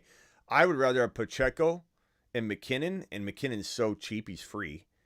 Pacheco and McKinnon cuffed than Cam Akers, and even if you cuff him to whoever ends up grabbing the job. But I don't think Akers feels safe. Compensation injuries. Who was his competition? Like, I know the injury, but he's 1 year removed. He looked absurd the last 4 games of the season. He was averaging 5 a clip. So yeah, I mean, there's definitely some momentum there for sure. He did start to look good. I'm not gonna lie, but he's a very injury-prone guy. He was coming in. He's obviously got a style of play too that is super concerning and very very. Like everyone said, C-Mac was injury-prone, but then everyone said Taylor was like the most like the surefire number 1 pick last year, but like look at how that turned out. So I feel like it's so hard to predict injuries now. It's hard to predict injuries, but I think you can definitely God, Dell looks quick. You can definitely stave off injury a little bit more than I think the average person if you're looking at the right things. You know, like if you just said Chris McCaffrey is injury prone. Well, you're right, he wasn't injury prone early in his career, but I mean he's definitely an injury concern now. And JT, there was a lot of concern about JT from a lot of circles that he was the least productive running back 1 that we've ever seen in the last like handful of years. True, like, true. So he wasn't exactly a surefire, I would say. I think there's a lot of people who are like, is JT really? God, that catch! I'm replaying that catch on Dell. Unbelievable. That catch is just insane. They show the Patriots sideline. Bill Belichick just turns around and walks the other direction, and then the sideline, the coaches they just rolled their eyes. But Tank Dell, I mean, you could say he shouldn't have bobbled it in the first place, I suppose, right? But to keep his body in bounds and secure the ball back, like that just shows like amazing concentration, and I'm glad that he did it so we could see him in that type of scenario. But wow, what a catch. I mean, just unbelievable watching it again. This is the first time I've seen it in slow motion because I was live, and just unbelievable. The way he keeps his legs in bounds, just gobbles the ball back up, reaches out to show the referee is right in front of him, like he's like showing him, like just the awareness of Tank. Unbelievable. But hey, man, don't feel like you can't disagree with me. I mean, Akers, you like Akers, that's fine. But just keep in mind that a lot of these Achilles injuries, there's never been a player that's played at a top 10 level ever that's had an Achilles tear. Or if they were a top 10 running back, they've never returned to form after an Achilles tear. So while I could be wrong about it, you're saying this is one I'm going to be dead wrong about, which I could be. I'm going to be wrong on easily 25% of everything I say. That's guaranteed. That's just the Nate. That'd be a great season. Nailing 75% of the bigger things that I say, that'd be an amazing season. So stick to your guns. What picks are you scared of? Like, is there any picks you've made that you're a little bit like freaked out about? Right now, are there any predictions I have that I'm in my gut? I'm like, do I dial this back? Yeah. I'm very honest about this stuff. I don't ever care about. I would say, like, am I worried about Swift a little bit? I am, but I'm still so excited about his upside. I feel like it's a 50-50 bet. Like I think Swift. You're a big upside guy. He's 50% gonna bust on us, and Kadarius Toney is probably my other one. He's maybe 60% gonna bust on us. Like Swift and Kadarius Toney, the writing is all over the wall. I talk about avoiding injury like probably no other analyst in the industry, and for some reason these two guys, I'm attracted to fire on these two situations because the upside is so huge. But also keep in mind that the downside or the risk is very low because neither one of them is going in the top 5 rounds. So like you won't see me trying to roll the dice on Mixon or on Jerry Jeudy or Akers or any of these guys that are going a lot higher.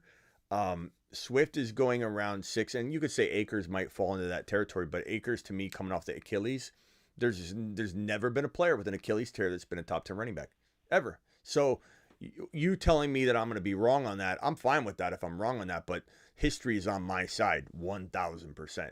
I'm not saying you're going to be wrong because I don't know if I'm going to even be right either. I'm just saying it could. It's like could be fun about fantasy. Could be that. Yeah, this is the fun part about it. But history is definitely on my side because there's never been. But what one thing going for you is that usually an Achilles tear, their job's not waiting for the running back by the time he ever gets back to form because no team's waiting around 2 years because you're not healthy your first year back. You look at James Robinson, look at Cam Akers his first year back.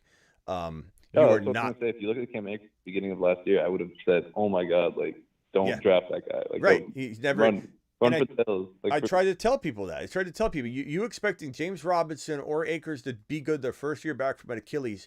You're just it's the dumbest thing you could do. But most players lose their job by then. No team's waiting around 2 years. So Cam Akers is lucky, and it's a very, very good place for him to potentially break records and be the one player that could do it. But my whole thing would be this. You saw Marlon Mack just tear his other Achilles. Yeah. He didn't tear his same Achilles. You usually don't tear your same Achilles, but you usually do tear something else significant in the other leg because you've forever changed how you cut. You're scared to death about rupturing it again, and you end up pulling a hamstring really badly, tearing a hamstring, Liz Frank injury, toe turf, or a ruptured ACL or a ruptured Achilles in that leg.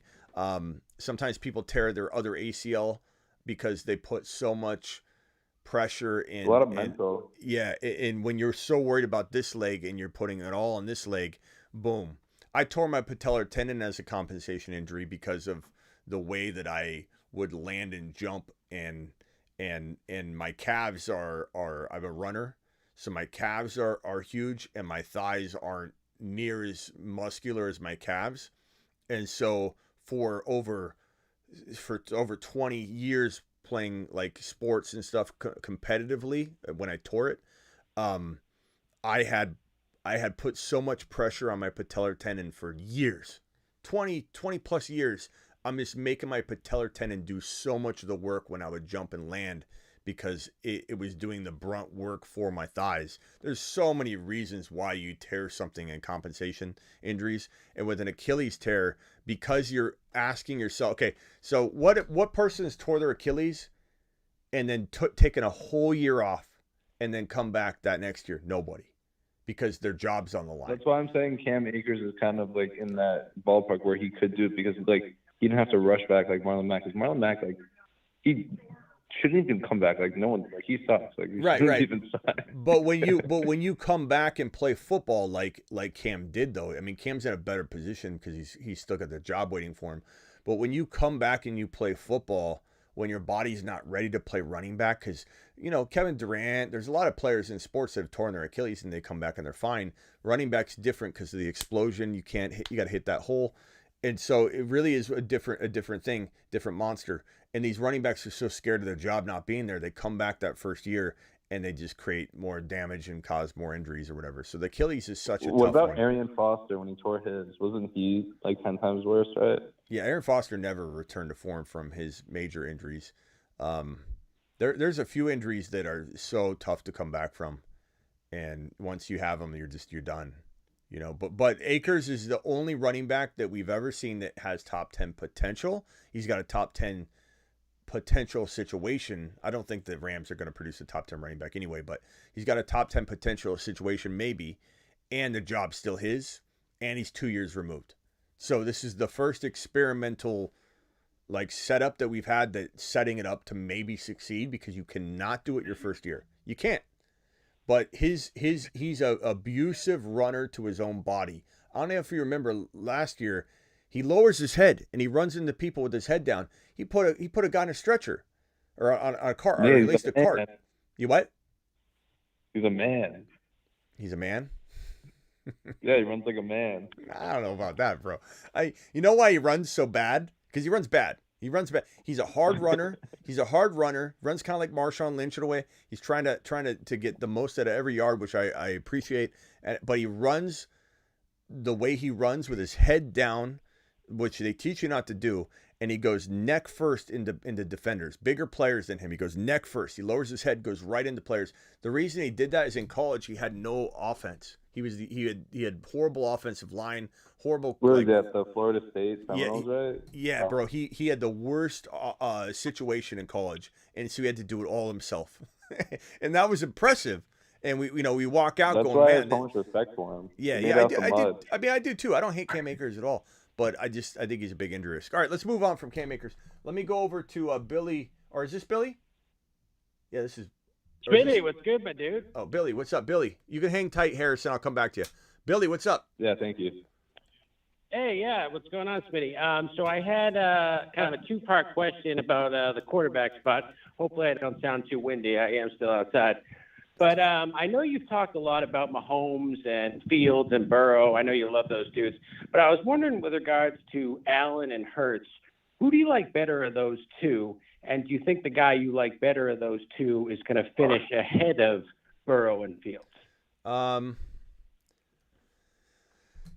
usually the type of person that when, how people, it's so ridiculous to me when people say, I'd rather just have the second pick or whatever so that someone can make the decision for me. I don't know if I want Chase or JJ, so I'd rather just have pick 2 and let them decide. I hate that mentality. Like, you're not going to take the destiny by the balls. You're just going to let someone else decide who you're going to get. And I've always made fun of that. I've always hated that thinking. But, like, this is the one year where I don't really feel this way. I still want control of it. But this is the one year where it's like, I don't honestly. I go back and forth. Like if I had 3 drafts side by side, I would draft Mahomes in one, Josh Allen in the other, and Hurts in the other. If I was in that situation with those 3 guys, and then you mix in Fields in 5 and Burrow in 6 and T-Law in 6, 7. Like then I'm just like all over the place with it. I guess push comes to shove. I feel like because of the running production, because of the offense, because the Eagles have the number 1 offensive line in the National Football League. They got the number 1 defensive line in the National Football League. Talking about field position, the defense setting up the offense setting up the defense. Swift into the mix now. Hurts just getting going. He's going to get better. He's not throwing 22 touchdowns this year. He's probably throwing close to 30 something, if not in the 30s. And people are just thinking the story's already been told on Hurts. His level of skill is already set and leveled out. Like Hurts could get better, and Devontae Smith's gonna get better, and Swift's gonna add a whole new dimension to this. I really just push comes to shove. I take Mahomes probably because of Andy Reid and Mahomes and the offensive line and I think the receivers are very, very underrated. I think Kelsey, you got all those reasons why. So Mahomes probably goes 1. But I find myself, even doing the Mahomes and Hurts rotation too. But give me Hurts, offensive line offense, winning, momentum. You got turmoil in Buffalo. You got Diggs kind of crying. You got Steffi Diggs crying like can be. And Gabe Davis is not quite where he needs to be yet. Maybe he's going to turn that page this year. I love Kincaid. I think they're going to pass plenty, so I'm not worried about Kincaid or the passing attack or the volume for fantasy at all. But I just, all those things mean something, and when it comes down to it, Hurts feels a little better. My bad, a motorcycle's driving right by me. But no, I appreciate that. So I'm thinking specifically about this one league that I do, and I was looking at like last year how the draft went. And basically, I kind of want to take a QB in that 4 or 5 range. I'm picking late in the 4th, early in the 5th. I want to get one of those elite dudes, but I was thinking Mahomes will be gone by then.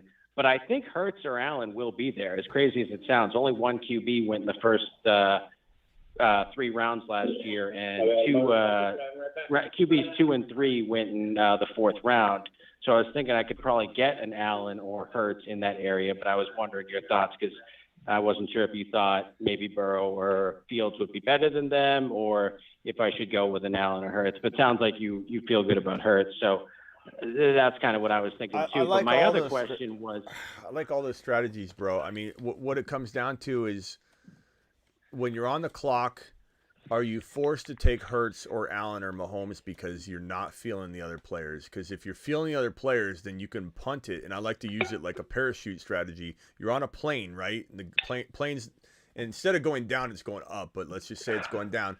And the plane, and you got to grab your quarterback. And Mahomes is sitting there, parachutes right there. But you got all these other parachutes on the plane.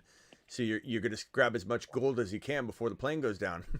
You're filling up your backpack with Gibbs. You're filling up your backpack with Ridley. You're just scooping up left and right because you're like, this gold's just sitting here, and I got a Mahomes parachute down at the end of the plane. I'm gonna be fine.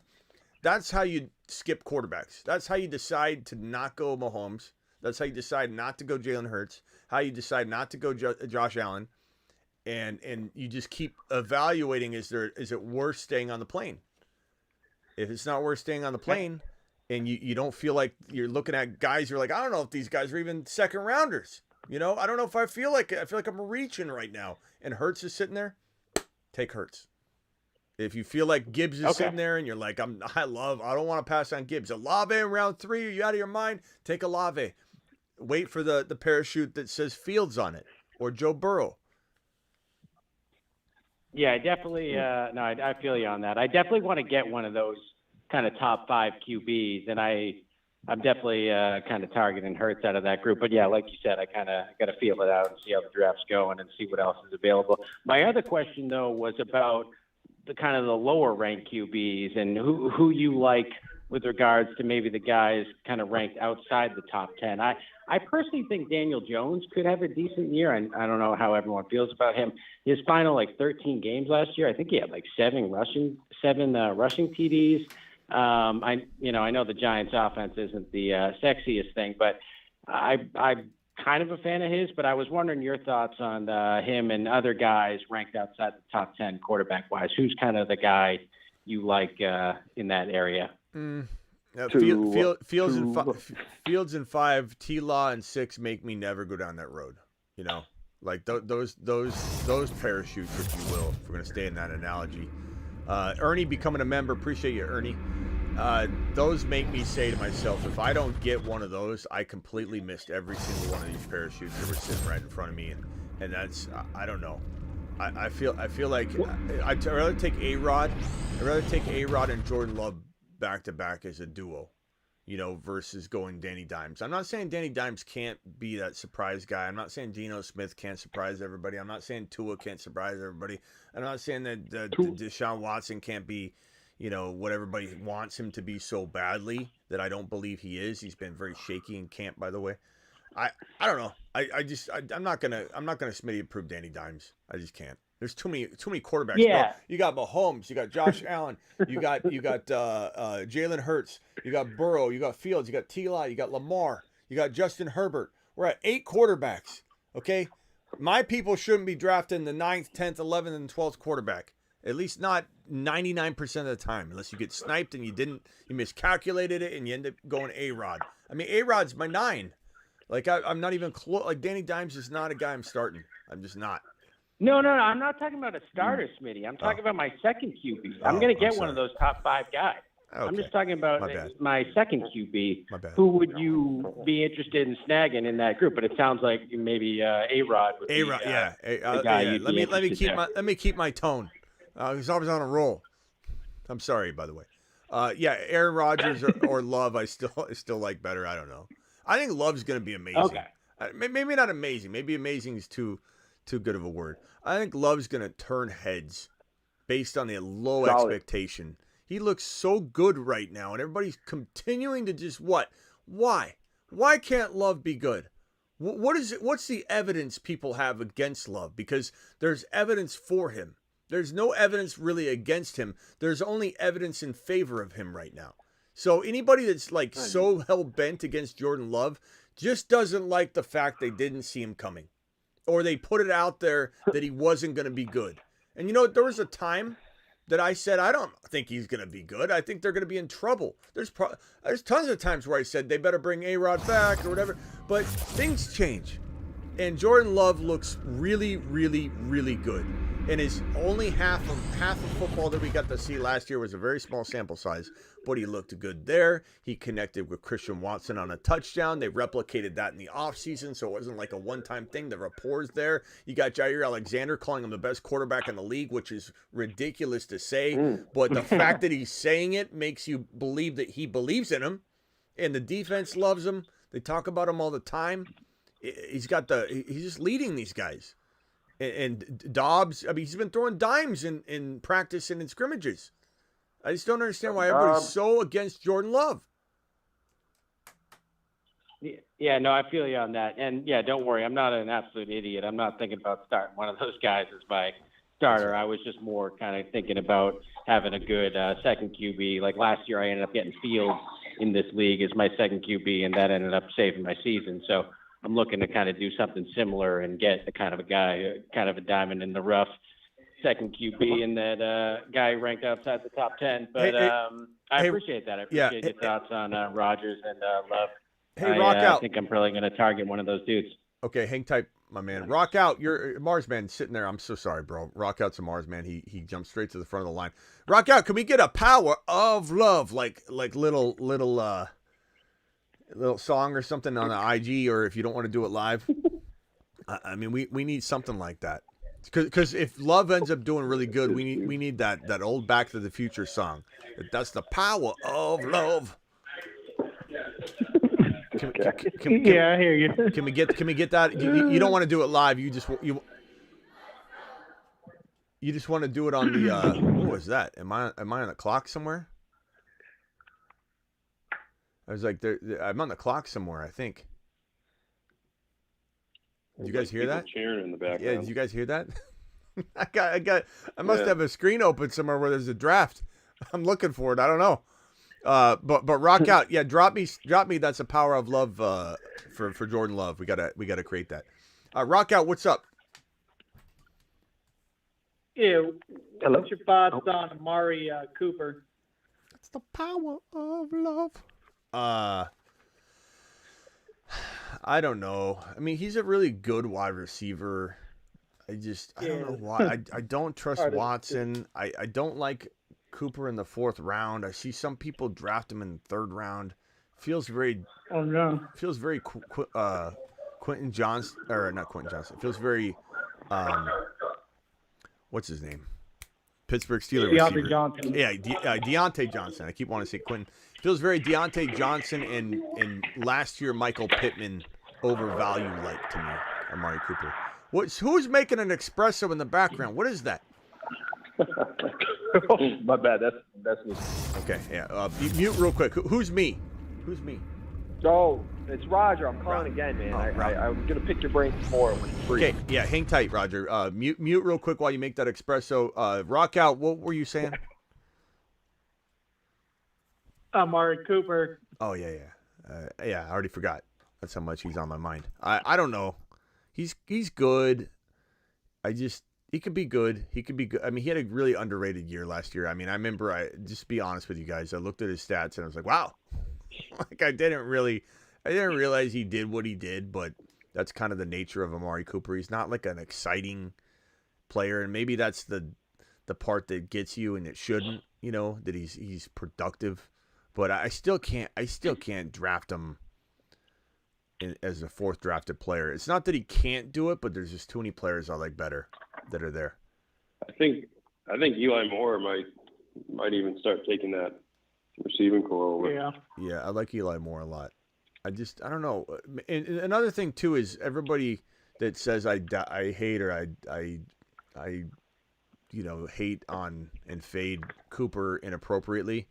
You have a point. I mean, you have an argument. I'm not going to lie to you. I'm admitting to you right now that I feel like I undervalue him, but I don't know that there's necessarily like nothing to it. I think part of it is he's burned us before. He has. I mean, Amari Cooper has failed to live up to expectations before. He was in Oakland, and that's where a lot of players went to die. Look at Randy Moss. Randy Moss went to Oakland, and we thought he was gone, done. Put a fork in him, goes to New England and plays his best football he's ever played. So, like, some of that is Oakland, but he has failed us before, and I don't think I'm crazy as some think I am for fading Cooper by worrying about him. Like, I think he's earned the worry. I don't think he necessarily should be completely discarded, but I think it's something to worry about. I think he's somebody to worry about at 4th round value when you're looking at all the talent that's there in the 4th round. Yeah, in the chat, Big Rod, he made a good point. He said Amari Cooper is a floor guy, not a ceiling guy. Like he is. He's kind of, he's kind of capped at what you expect him to do, I feel like. Yeah, and this question is good. D-Class says Cooper or Debo. I mean, I'm taking Debo. I'm taking Debo.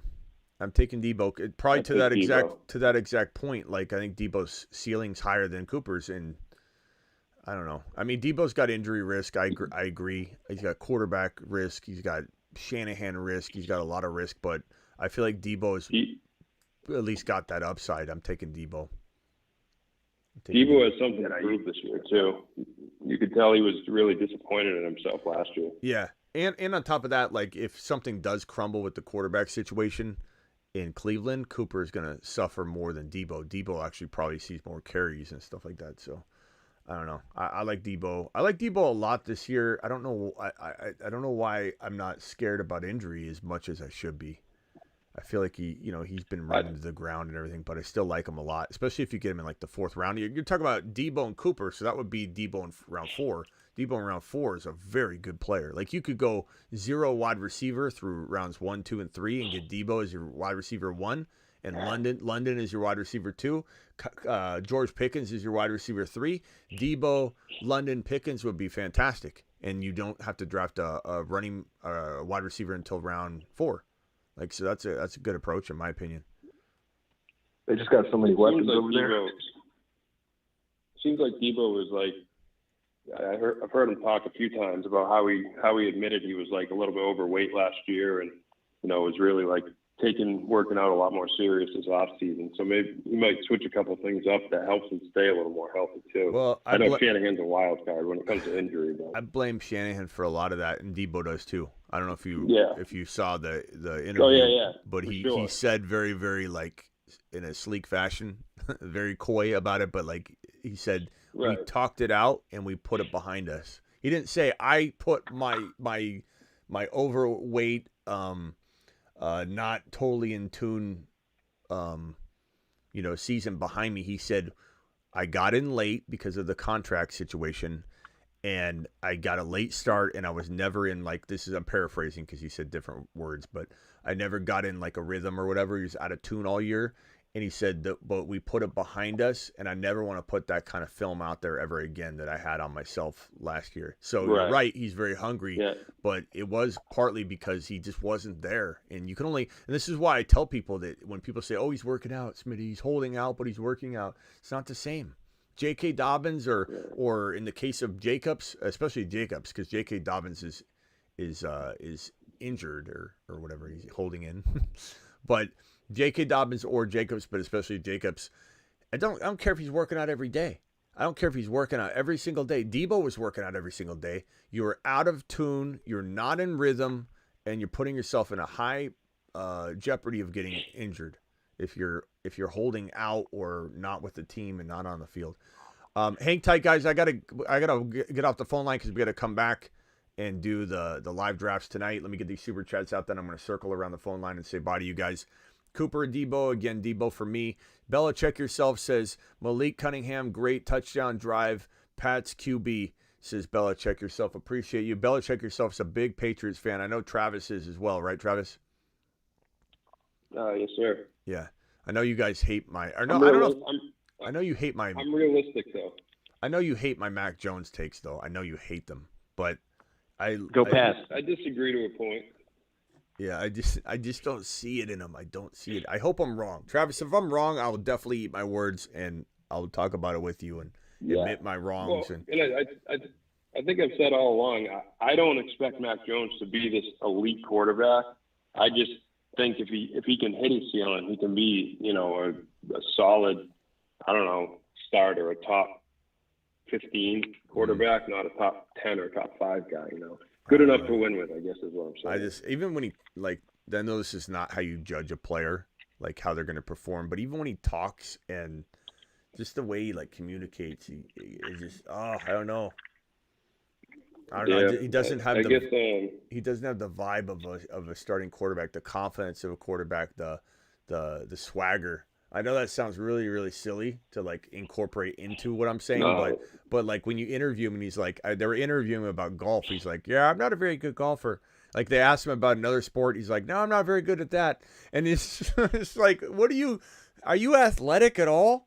Because he doesn't look athletic. No. He doesn't run athletic. He can't play golf. He can't play. I'll give you that for sure. And I think he said I can play tennis pretty good, which is I actually like tennis. But he couldn't do all these other things that they were trying to. The interviewer was trying to talk about doing these different sports. And he's like, yeah, I'm not very good at that. Not very good at that. And then you see someone like Mahomes go out there and just do anything. And you see someone like Steph Curry go out there and become a professional golfer. Like, anytime he wants, this guy could walk out into a golf course and be one of the top golfers in the world.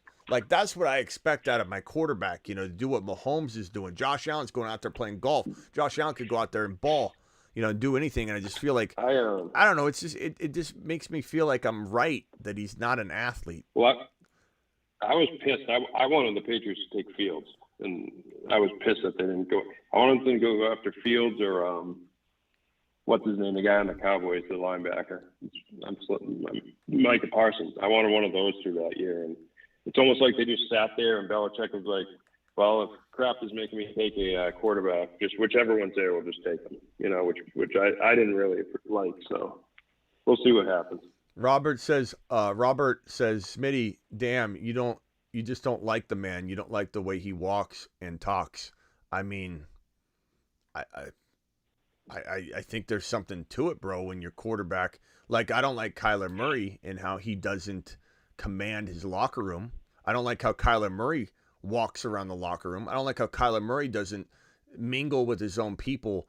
And Kyler Murray doesn't even, his teammates think he isn't a good leader in the locker room. He's not vocal. He puts his headphones in, stays to himself. I don't like that about Kyler Murray at all.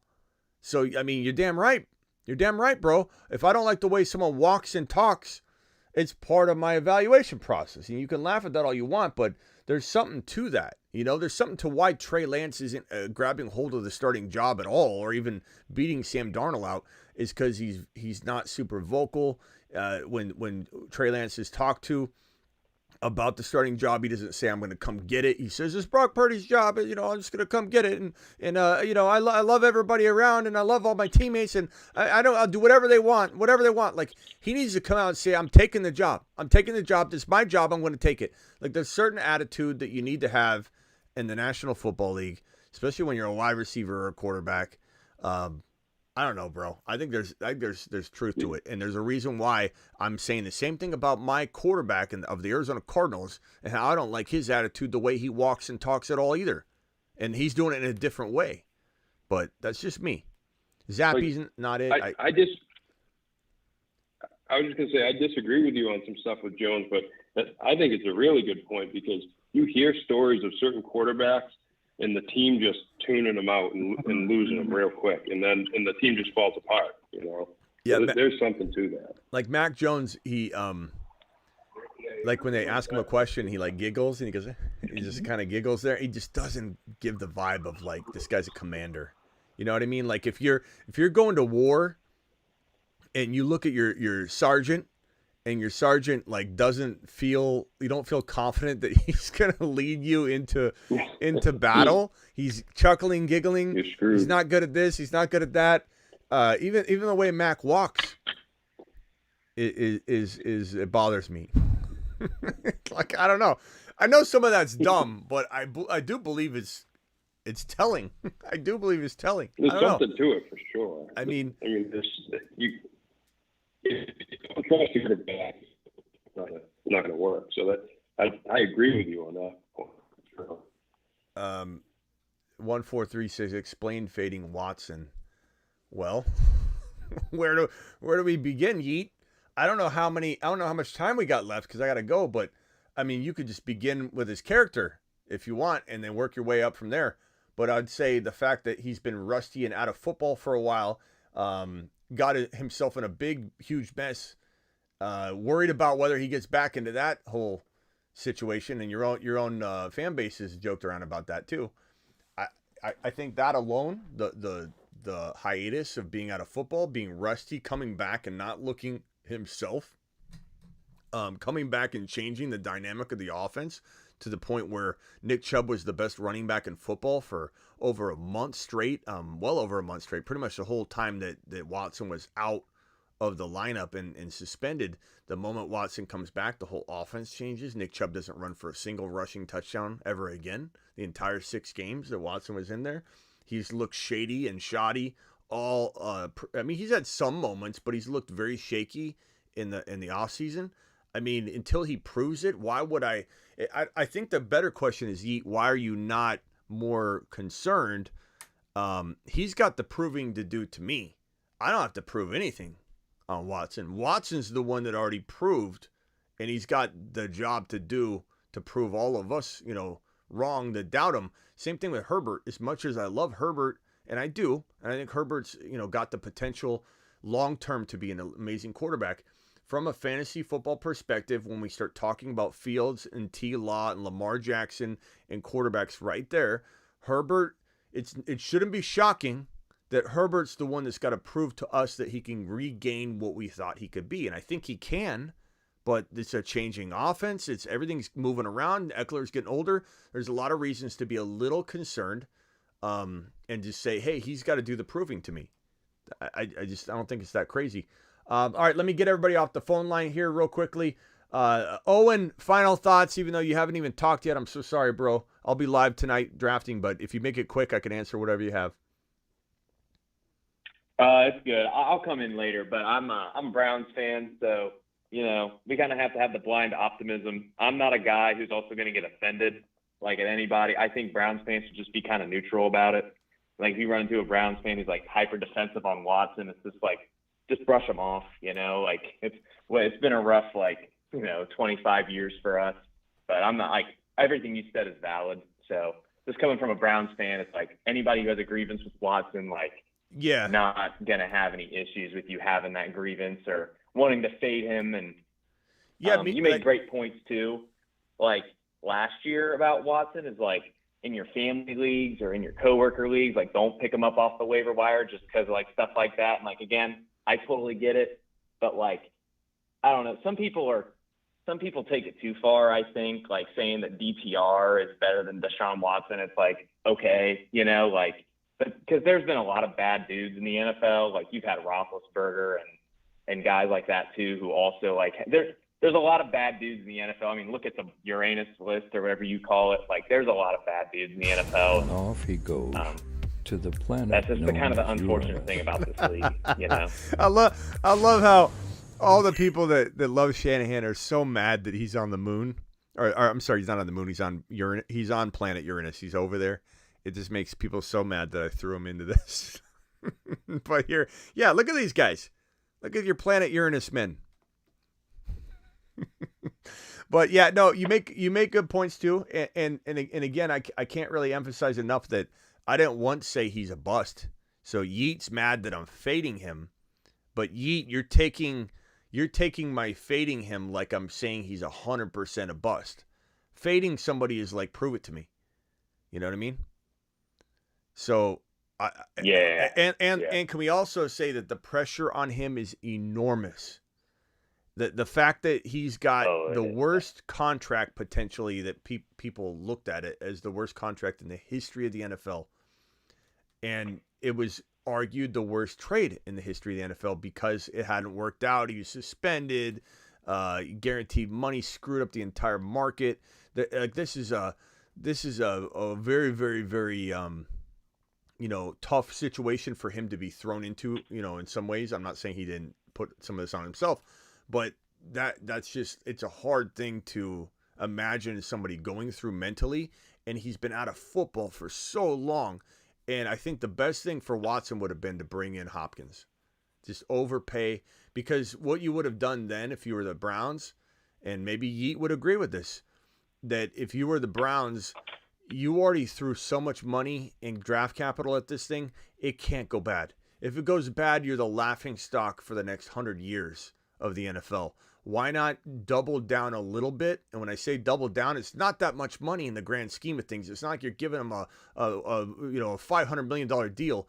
In the grand scheme of things, you're overpaying for 1 year, maybe two, for DeAndre Hopkins to secure up and fix maybe the rusty, potentially vulnerable to be broken Deshaun Watson. But what do?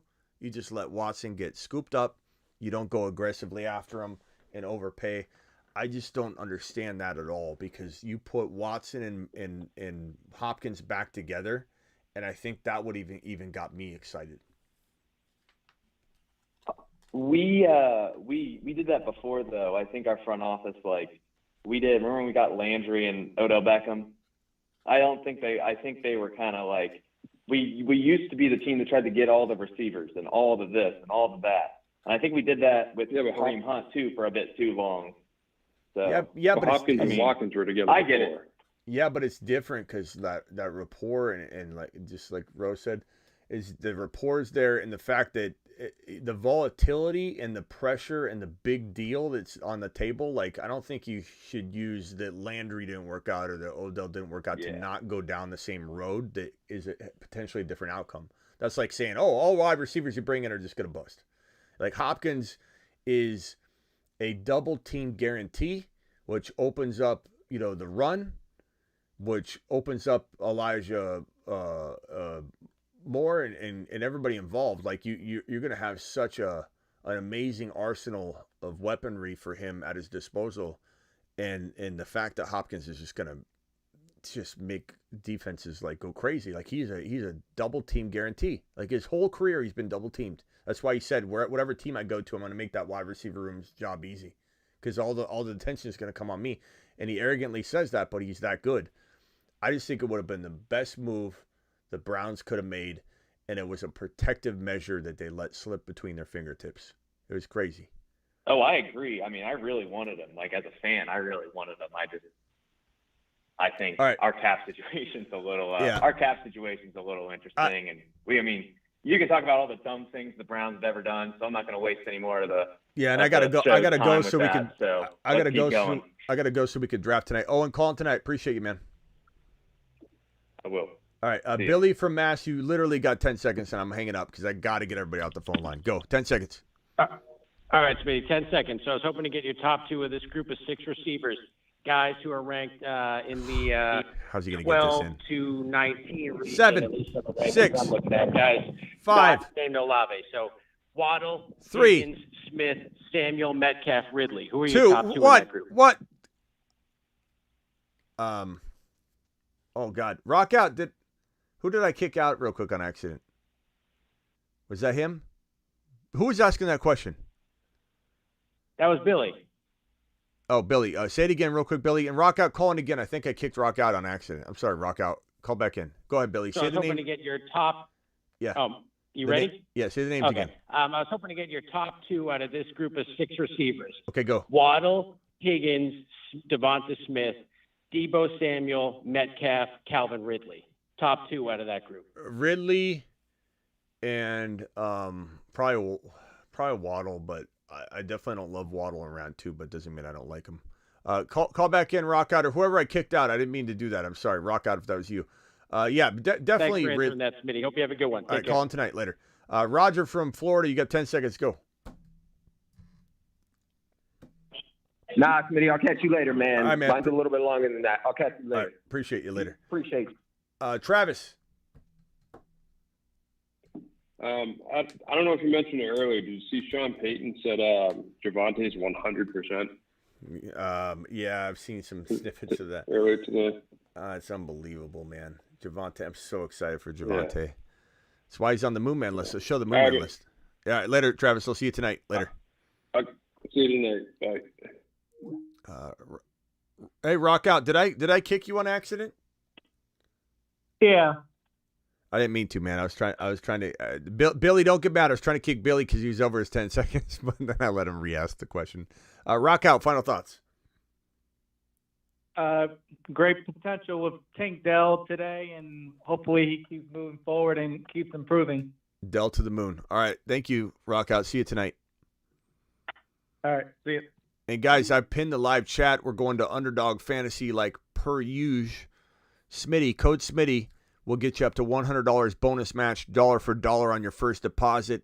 Use that link that's in the live stream chat, pinned. It's also in the description of every video, including this one. If let's say you're watching the replay of this, or I closed the video down and you didn't click on the link in time, it's in the description of the video. It's also code Smitty gets it done as well. So we're drafting tonight on Underdog. There's a new tournament out, so we're going to jump into that one. We got Last Action Hero dropping a $2 hauler. Overcome says Akers, Sanders, or Madison. I'm sorry, Overcome. Are you still here, Overcome? I apologize for the delay on this. It's been sitting on my screen. I'd probably go Sanders, then Madison, then Akers, to be honest with you. Overcome, you still here? Big Rod dropping a wad says, if you had to bet, is Jacobs playing this season? Says Big Rod. I would say yes. I think he is. JT probably plays as well. There's news right here. We'll talk about it tonight. Shane Steichen says remains unsure when JT is resuming practice. Okay, so we might talk about that tonight as well. It's probably lead it off with a little Tank Dell to lead the show off tonight. I don't know. But Big Rod, are you still here, Big Rod? Appreciate you. Appreciate you dropping your Big Rod super chat on screen, my guy. So thank you very much. let's see here. Who else? Who else is here? Last Action Hero. Thank you for your super chat. Walker at the 5.7. Take advantage, y'all. Can you imagine getting him at 5.7? I don't see him quite that late all the time. I see him in round 5 though, like 5.1, 5.2, 5.3. If you get him at 5.7, it's just insane. Bonus says Tank Dell is going to be the truth. Thank you, Bonus. I feel like we had a big victory tonight with the way Tank Dell played. So congrats to everybody that scooped him up left and right like we've been talking all off season long. Timmy Tam with the super chat. Timmy Tam dropped a super chat and then this question outside of it. Timmy, are you still here? I appreciate you dropping the super chat. Timmy Tam. Timmy says, Burrow, Rodgers, Barkley, Hall, Jay Williams, Pacheco, Adams, Addison, Sky Moore, Tyler Boyd, and Dalton Kincaid. How's that team look? Smitty is Underdog Weekly's winner. Smitty in Underdog Weekly winners. So Burrow, Rodgers, Barkley, Hall. Love the running backs. Love the quarterbacks. It's 1 QB. Javante's phenomenal. Pacheco's phenomenal. Adams, Addison, Sky Moore. So the only place I like this team, the only place I would have gone different is maybe you didn't need all 4 of the RBs at that point. I don't like Adams a lot. I'm not huge on Adams. I'm not huge on the Raiders, but like, other than that, I like it. It's just, that's where I would have went different. I love Sky Moore. I love Kincaid. That's the only player that I think we disagree on. But if you like Adams, bro, stick with him. I know Jimmy was throwing well against the Niners in their scrimmage, and I get that people are believing in him, but I just don't. Even if he played well, let's say, how long is he staying healthy? Like, either way, what I'm saying about him is going to be true. He's not going to be in the lineup by midseason. But we'll see. Could be wrong. Maybe he feeds Adams like a monster. Who knows? Trust your gut. But I just don't believe him. We built this, Smitty. Hey, rock out. We need that. We built this, Smitty. We built this, Smitty. On rock and roll. All right, I'll see you all tonight. Appreciate every single one of you. I think I got the super chats done and out of here. Rock out, I need that clip. We built this, Smitty. We built this, Smitty. 8 p.m. Eastern every Monday through Friday. And then, of course, we mock draft, live draft. We do all the draft stuff in the graveyard shift. Get ready for the graveyard shift tonight. Thank you to all my super chatters. Last Action Hero bonus. Belichick yourself. Overcome. Big Rod. Timmy Tam. Matthew. Nico. AGM. Terry Roberts. Zach. Terry Roberts. Garrett. Dre. Young. Appreciate my boy Young. Terry. Dre again. Mark Cleveland dropping the $20 wad. K Woods. Chubbs. Garrett. Salty Chopper dropping a 20 wad. Young. Garrett and Melvin coming in with the first super chat of the day. Melvin, appreciate every single one of you. Go get Tank Delled. We built this city.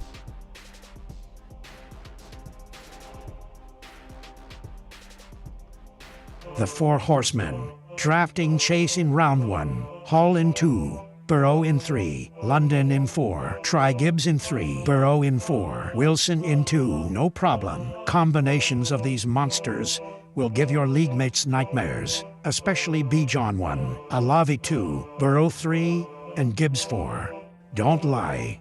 You just made an oopsie in your pants, didn't you? Ride for horses at the same time. The Four Horsemen. And the crazy part about that is the Burrow ADPs dropped from round 3-4 down to 5-6. So apply that Four Horsemen logic like you know you should. Don't watch it and repeat what you're seeing because the values have changed. I mean, Gibbs has climbed into 3 instead of 4, but Burrow didn't drop to 4. Burrow dropped to 5 or 6. So use the noggin when you watch something like that. I get mad when I got to redo it, though. You know, I almost have to redo it now, but if I redo it tomorrow, it'll be different the next day. But I love watching that because of how the values have changed for us. So go get Four Horsemen. Let's go.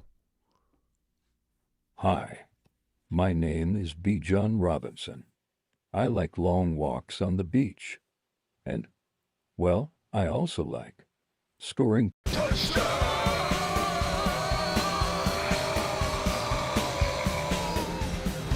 See you all tonight. Link in the description of the video. The link is pinned in the live chat. Underdog Fantasy, promo code Smitty.